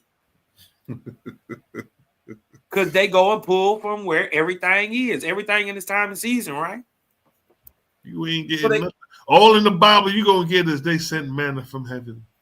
And the children of Israel ate spiritual food. That's the most you're gonna get. But here, we over here telling you how we transporting the shit. Not only that, we got homa, soma, bread from the heavens. We got all type of. You dig what I'm talking about? We got drizank from the heavens. You dig what I'm talking about? Nectar of the gods. Look what it says here. The 12th divine law dealt with the same spirit. He shall now enter the creative as an apprentice. 30 years he shall serve as the creative, learning how to create. And the 22nd divine law was like the 21st, except that he shall dwell in ooze unseen, and serve 12 years learning in ooze the unseen. Read that 699 for them so they can understand ooze and creative, what it means. Many spiritualists have seen spirits perform ooze. I have seen flowers pass through a board without injury or abrasion to either board or flower. What they're telling you is how to manipulate material, how to create it and dissolve it and pass one through the other. And that's a manipulation of vortices. That's a manipulation of the electromagnetic frequency. But if you can get a physical object to speed up the frequency, it'll pass right through something. Through anything. Yeah. See, we ain't making this up. You probably give us the material and the know-how how to do this, nigga. We'll be doing it now. Right. We'll make the hydrogen collider work. Right. Yeah, exactly. Yeah. So now you're just using it wrong. Now, the 23rd divine law meant for the same spirit was he shall now enter college and serve according to his talent.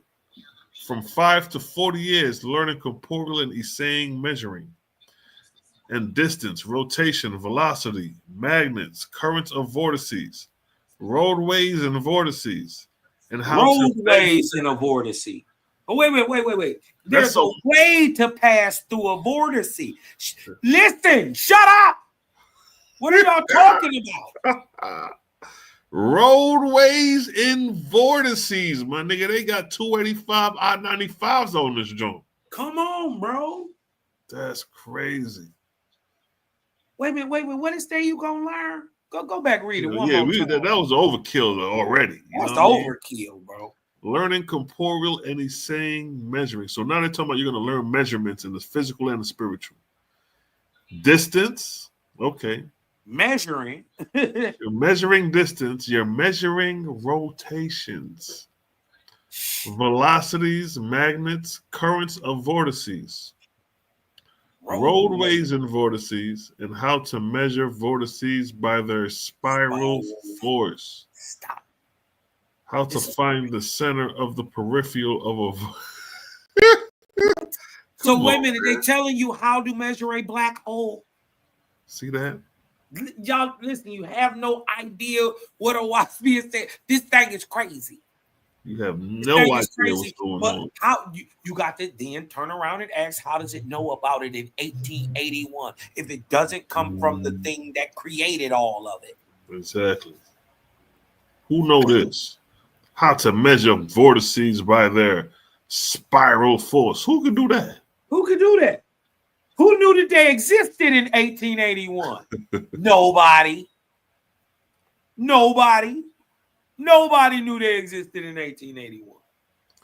And how to find the center of the periphery of vortices. And if he serves the full term of 40 years, he shall have the freedom of the 18th, 19th, 20th, and 21st, and 22nd, and 23rd commandments. And all those places shall be forever open for him. And if he choose to go into any of them, he shall do so unless especially ordered to some other emergence place by his Lord or the God of his lords. Now keep it, the division. Now keep in mind, these are the things the false gods end up still learning before becoming false. So look at the magnitude of what these niggas know. Right. These niggas ain't no push around play. These niggas know how to measure the vortex of the spiral force. They could kill your ass if they want to. Right. Right. Look at this.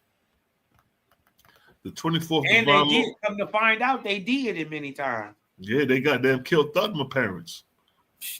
They killed the nigga who brought up flat earth, told him flat earth was fake. They killed the nigga who brought out the screw. You did what I'm talking about? It. Right. Anybody who brought some light, well, they got you together. Right.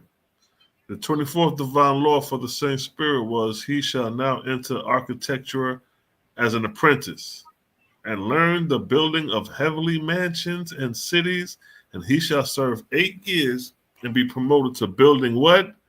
Judgment seats and thrones, and serve another 16 years. You remember when we asked if God sit on the throne and these niggas said yes? These niggas don't even know, nigga. That's part of the building. That's part of your learning in the heavenly kingdom to build a judgment seat. Let's go back to the 24th divine law, right? This is what a law for the same spirit. He shall enter into architecture as an apprentice, right? Okay, let's go back to the chart real quick. Yeah, let's go see where we at. Right? Enter the apprentice. There you go. Entered architect. Enter architect, right? You're going to do that. You enter college for 40 years, then enter into architecture for 8 years. You have been dead 4, 11, 14, 24, 34, 84, 96, 108, 120, 150, 162, 202. And by the time you're done with the entering architecture, you have been dead 210 years. Exactly. See that? We ain't guessing. See that? I ain't guessing. We're showing you from your physical death, these are the spiritual things you're going to be learning after you cross over. So if family members is on the right track spiritually, this is what they learn in the spirit world. Yeah, this is why grandma and them learning. Yeah, this is why God great grandma. Yeah, this is why God ain't got to run down and stand in you face to face to prove that he exists. Nigga, he'll pick up on the vibrational frequency and sound emitting from human beings where he at in the heavens and know exactly what the hell going on, because we're dealing with high advanced shit that niggas can't comprehend yet. Yeah. They don't know the unseen rules the thing. Exactly. And we can judge the scene. So now it's time to judge the unseen. Exactly. We've been dead. I just wanted y'all to know this 5th great grandmama, 6th great grandmama, 210 years ago. Yeah, you did what I'm talking about? So this is where we at right at this time. This is what they learning. The 25th divine law for the same spirit was, he shall now be eligible to enter the school of light and darkness. Nigga, they got a school called the School of Light and Darkness. This is crazy.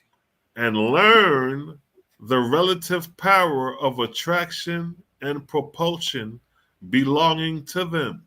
Wait a minute. Wait. What's going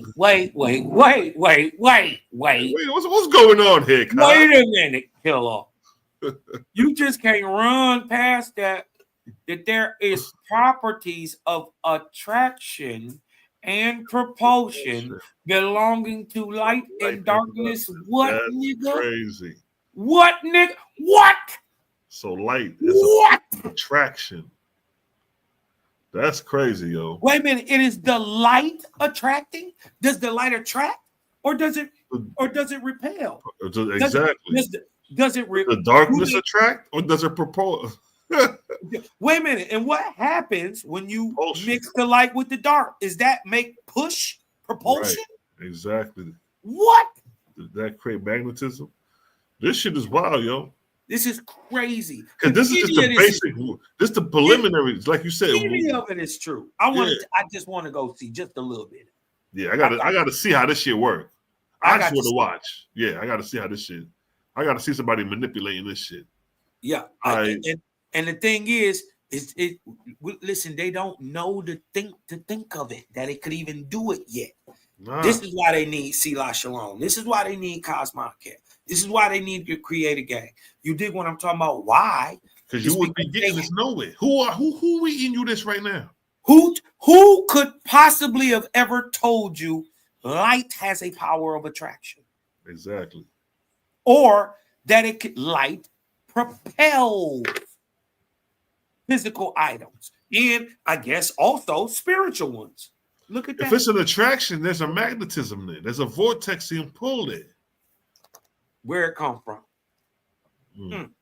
Got to be in the photon if it's light, right? Exactly. It got to be within the grid of the vortex. Come on, man. Got This to be shit in is the wild. vortex. Well, then guess what that means? Darkness is the same thing. It admitted except the polarity is opposite. That'll be the propulsion, because they say in the book of Cosmogamy and Prophecy that night is when the vortex is released into the air. And it's negative. Exactly. It's negative, producing darkness. And the crazy thing is, that same heat coming up from the earth that night going into the atmosphere is that same heat used when daylight is turned around, driven right back into the earth. Same ion. Same ion, just an ecosystem. It's an ecosystem. Now look at this. Learned and all right, he shall now be eligible to enter the school of light and darkness and learn the relative power of attraction and propulsion belonging to them. And his education here shall embrace practice and what? Experiment. See, we're not just sitting around doing nothing, holy, holy, holy all day.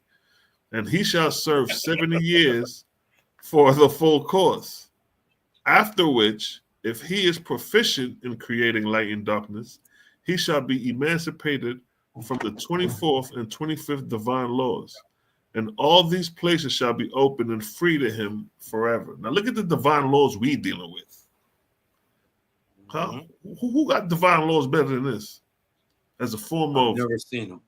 Education for spirit. In the afterlife, bro. And this is what's going on with the spirits of the dead. Hold on, and he say forever. It don't stop. And let me let y'all know, this is the primary I'm about to read it right next. Hold on, let me read this last one, and it's right there too. This is the last verse. The second to the last. The 26th divine law for the same spirit was, he shall now serve 24 years in building and propelling heavenly boats, which you would call Bible chariots. Yeah. And small what we call today extraterrestrial ships and exactly. Spaceships, flying saucers. And the 27th divine law was similar, which was that he shall now travel 50 years in atmospheria and on the earth and on the ocean of the earth. And look what it states next. Look what it states here. This completes the primary education in the first, goddammit, the first resurrection. You ain't even got past the clouds yet, nigga. This ain't even the second resurrection. This ain't even the level of information and levels of ascension and teachings and education going on in the goddamn first resurrection, my nigga. This is still in the lower planes of the Earth's atmosphere where you learning on this level, let alone the ether.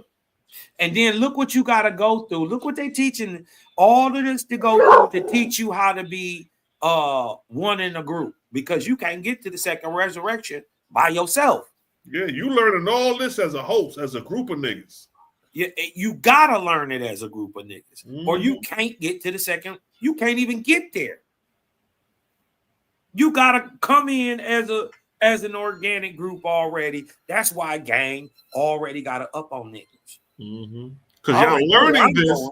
Y'all learning this as a group, just like in the classroom. You got each individual in the classroom, and they all learning at the same pace and at the same time. Yup, rising at the same pace at the same time. Exactly. They said, look, travel 50 years in atmospheria, yo. Come on, man. Come on, man. What the... Now, let's go back to that chart you were showing to show what we just finished. Yeah. So we entered into college, right? And entered into architecture for 8 years, right? We went to It's kind of clipping at the last one. Oh, hold on. I gotta let me move it up. My bad. All right, thank you. Let me move it up a little bit. Right there. Earth's atmosphere and earth travel. That's the ending of the first resurrection. So all what we just read is the education of the first resurrection when you cross over in spirit. So while you niggas is going to be worrying about New Jerusalem coming down out of heaven with sorcerers and whoremongers around it, we're going to be ascending, going upward in the first resurrection, learning what we just read. What you rocking with? For the first 372 years. 372 years, this is what we're But going to be imagine learning this first resurrection education in the second resurrection. Or learning it on earth, because a lot of niggas made it to the second resurrection right off the bat. Yeah. Like the prophets, Zaratustra, Yeshua. Yeah. They learned this first resurrection stuff in the second resurrection. Because they get too high raised for the lower earth. This is where gang going. Gang instantly second resurrection. This is where you going, y'all. Right here. Day one. See, that's the second resurrection. We didn't even read that. But yeah, we ain't even gonna get into that. That's for something else. But we just want to show you from what we read the high level of spirituality that oasp is dealing with. While these niggas want to worry about the drunk from the Druges and the irons. Yeah, none of that's exactly to the higher heavens. None of it. This is what all them niggas got to learn, regardless of what they are. Yeah, as a matter of fact, in that 372 years, you got to unlearn all the bullshit you learned. Exactly. Look, and then right here, out of this, for the non-faithers, right? Out of this second resurrection, right? People that made it all the way up here, right? To the Lord status. You dig what I'm talking about? And went bad. But the people who get up here and become a Lord and turn bad, come out of this non-faithist education stock. And look how it looked. You're a new spirit instead of for 2 years, for 6. Right. Look, they got you working right off tops. Apprentice manufacturing and general labor for 12 years. Then you enter school. Right. Because why? I got to teach you how to work for somebody else. Good boy. Enter school for 30 years, restoring, nursing, and caring for Druges. Just remember, you're doing that 30 years, right? You're going to do that 30 years. Look, we did it in 23 and became a doctor. Yep. And at the end of our 23, you about to be helping the Druges for them. You dig what I'm talking about?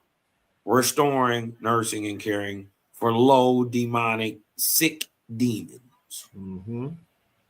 People, no less. Then you go into the College of Creation for 50 years and become a bridegroom of all things you can see.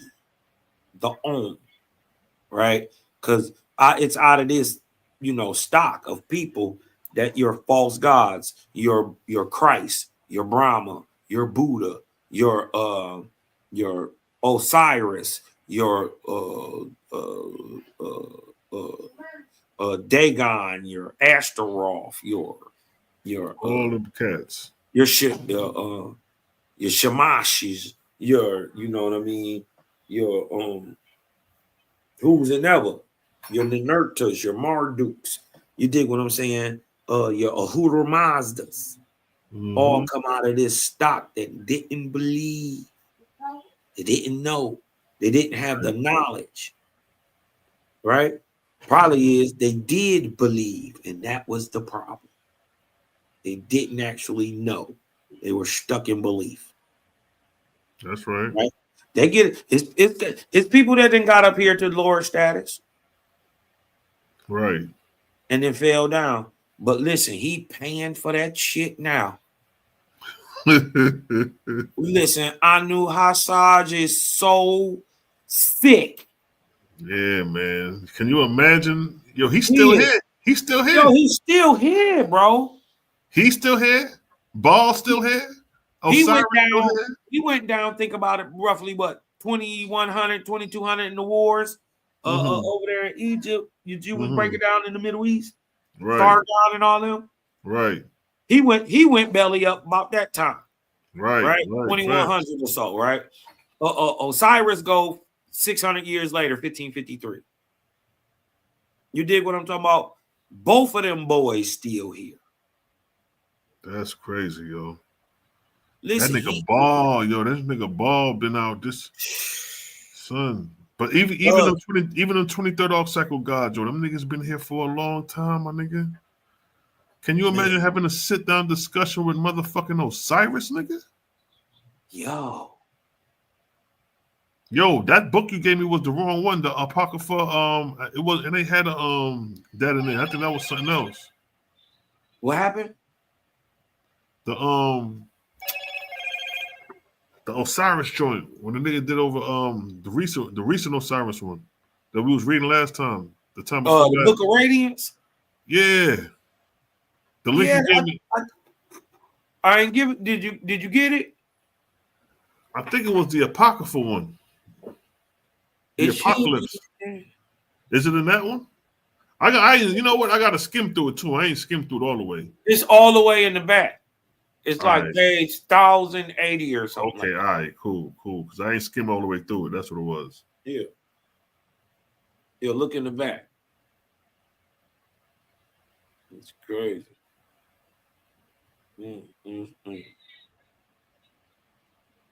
This is sweet, bro. You know what I mean? We're gonna be killing them with the documentaries in a second, bro.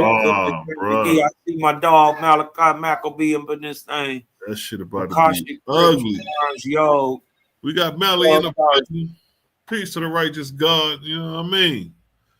We were just going through the first resurrection to show these brothers, man. It's all about ascension, man. We ain't going backwards into a new Jerusalem surrounded by whoremongers and murderers and killers and dogs shitting on the goddamn land in front of the goddamn kingdom. We gonna be in the atmospheric realms, learning these spiritual things, manipulating vortexia, learning how to produce light and things that niggas is looking at us like, oh, these niggas talking crazy. But when you think about it, can you show me something, a topic? Right. What you got to beat that? It just shows we're on a higher level. That's it. That's it. It ain't nothing personal. It just is. Exactly. It just is. Mm-hmm. Yeah, son. And in the end of the day, y'all gonna have to deal with it. Or what you gonna do? Exactly. What you gonna do? You ain't gonna step up with your information and get boxed in, get your ears boxed in. What you got to combat what we just read in any other holy book? Period. Anywhere that even mentions what we talking about. Yes. If we wanted to read the Bible and we want to ask somebody, well, what goes on in the kingdom of God after we die? What you got in the Bible to pull out to describe and compare what we just read about the first resurrection after death? Your Bible talk about the first and second resurrection. What is that according to the Bible? See that? We just read the primary education of the goddamn first resurrection. That's what it says right here in the oasp. Watch. Right here in this verse. Yep. This completes the primary education in the first resurrection. That's the lowest of the low. You just got out of elementary. This 5th grade. This what that ain't ain't ready. It's just 5th grade, y'all. That's 5th grade. Now look, the Bible mentions a resurrection. Let me see. Where that? Revelations 20 verse 5. And the rest of the dead did not come to life until the 1,000 years were ended. This was the first resurrection. What they talking about? The rest of the dead did not come into life until the 1,000 years thus were ended. This is the first resurrection. What they talking about? King James Version. But the rest of the dead lived not again until the 1,000 years were finished. this is the first resurrection. Now, anybody in the Bible who read Bible, what is the first resurrection? We just ran down what the first resurrection is in the oasp. Right. According to the Bible, it says the dead did not live. They had to wait 1,000 years. We're finished. This is the first resurrection. What are we talking about? We got a time period of 1,000 years, and we got something called the first resurrection. Yeah. That's a long ass time for that first resurrection. How much the first resurrection? And the dead lived not. Of course, the dead lived not. They're dead. Right? They're dead. Oh shit, yo, that's crazy. Right. But the rest of the dead lived. See, this is showing you this is goddamn archaic thinking and shit. Like this is the primitive man thinking. Like, yeah, nigga, this. Listen to what they just said. Listen to the words. The dead lived. What are you talking about? Right? Crazy. At least you can say the spirits of the dead or something. So at least they're admitting that the soul is immortal. Yeah, I will give you that. They're not even saying that. They talking about the physical body. But the rest of the dead, that's the physical, yo. They didn't even say this, but the rest of the spirits of the dead live. You know what I mean? Something. Yeah, the rest of the dead lived. Oxymoronic. But the point of that verse is this is where in the Bible it mentions the first resurrection. And if you wanted to elaborate on what is the first resurrection, nigga, this is what you got to go off of. Niggas gonna be making up shit because they ain't no description for it. Yeah. So yeah, man. Where in the Bible is mentioned the first resurrection? But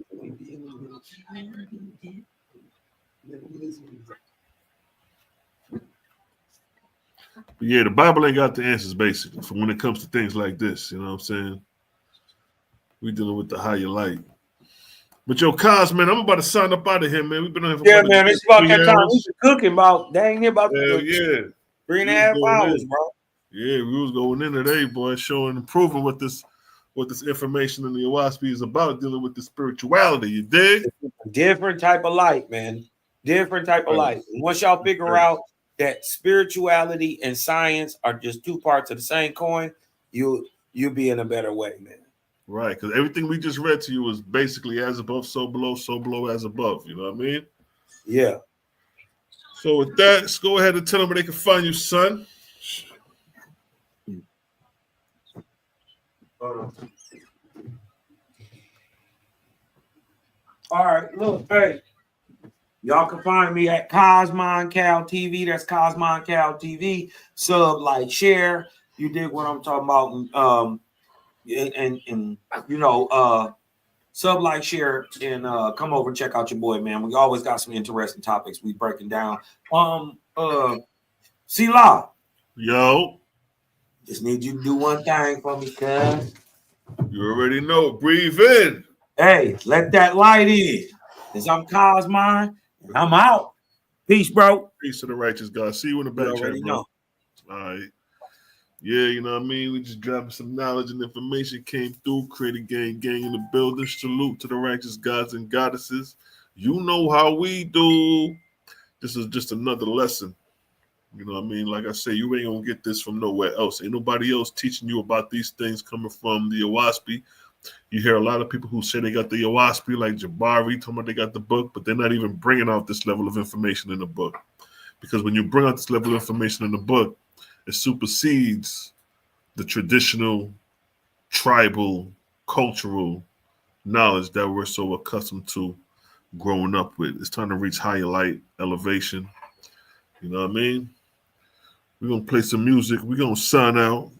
You dig? I see the gang. I see you, Malachi Maccabee in the building. I see you, King. Moo, I see you. We got the yogs. Make sure to get your bitters.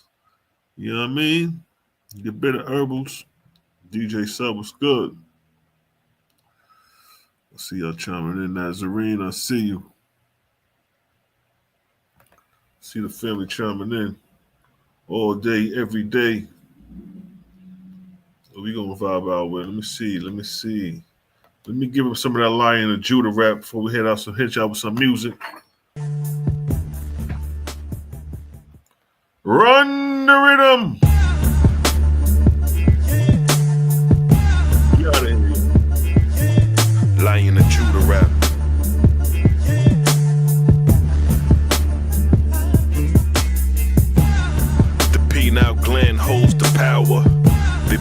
crucify me at the 9th hour. Charges against me, attempts to arrest me, apostate Jews, Pharisees and Sadducees. I spoke parables to the multitude at Galilee, paint pictures with parables that'll fill up a gallery. Zealous Jews, killers on a salary, jealous and confused, heart harking, burning like calories. Restore the blind, raise the dead from the coffin, bruh. But my command make angels sing like an orchestra. The scribes took notes saying I'm a sorcerer. Reports above my head, flying sorcerers. Ascending and descending lights from the Etherian heights. 9th hour daytime turn to midnight. The ground started vibrating hard as the temples and synagogues are destroyed by God. The children of God can make God.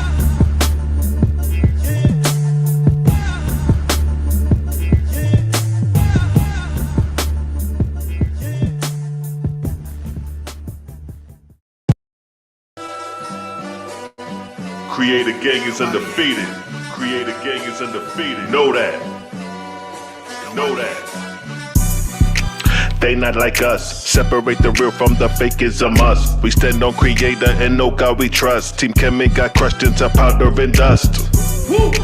Kemet looking bad now. 1, 2, 3, 4. How many men down? Look at us all running, ducking, trying to skip town. Now power one it in. You Hebrew, what you Kemet now? Siding with the people that enslaved your own people now? Chop you up into pieces and throw you in the river now. Reggie right beside you, get ate by Kemetic crocodile. Look, we got them running, covering square miles. Scared to death, what's left only to take the crown. Get smashed down on your own stomping ground. We took over like the Hicks on your turf doing a disco. 2-stepping, no half-stepping with the info. You wouldn't even know the book of the dead, bro, if it wasn't for the translation done by my sparrow. Your time's narrow, semi-missiles blow out your arch arrows. Arches down, so goes the pharaoh. I saw him reading the glyphs like he an expert, but where he learned that from? This about to hurt. First translation came from Samuel Birch. European Egyptology gave you it first. You couldn't translate a bird to a word without looking at them European definition verbs. Y'all niggas acting like y'all blackity black, frontin' to the people, man, y'all niggas actually whack. Your pathetic comedic creation meant there's a trap. The blind leading the blind with no actual facts. Jabario Saze, you softer than Sade. Come to find out he followed Yahweh. That was your execution, you par Rosicrucian. Western thought you using, you are quite confusing. Don't know what you doing, how my eye got you moving. Right now you are losing, at your wake I'm viewing. R.I.P. communion, mummy wrapped in ruin. OSP is ruling, science has been proven. All motion moving, you live in an illusion. Who you think you fooling, think you need some schooling. It's like Reggie out here living in a ghost town, walking around like I see dead people around. I don't believe in spirits, but I believe them now. Stuttering Stanley, you can have a seat now. Stuttering Stanley, stuttering Stanley, stuttering Stanley, stuttering Stanley. Shut up, you freak. Freaky ass Kemet, they got 69 gods. Freaky ass Kemet, they got 69 gods. Freaky ass Kemet, they got 69 gods. 69 gods, 69 gods. Freaky ass Kemet, they got 69 gods. Freaky ass Kemet, they got 69 gods. Freaky ass Kemet, they got 69 gods. 69 gods, 69 gods. Creator gang is undefeated. Creator gang is undefeated. And it's gonna remain that way. And it's gonna remain that way. Grace in this sacred space, for the Creator gang we embrace. Their wisdom we chase, with trumpets playing in tune. Under the silvery moon, we dance until the morning sun. This connection never undone. Harmony in every beat, our faith is concrete.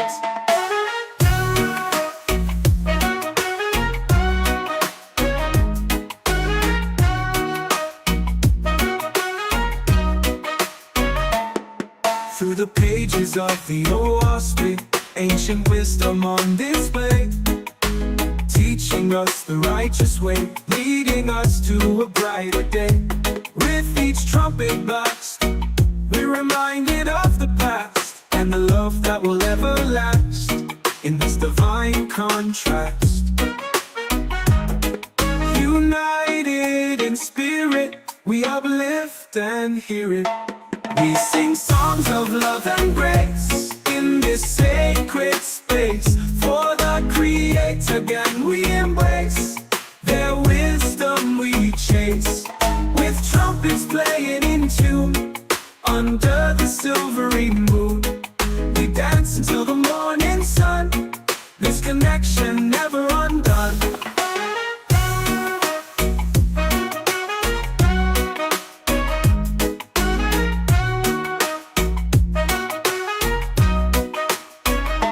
We sing songs of love and grace in this sacred space. For the Creator gang we embrace, their wisdom we chase. With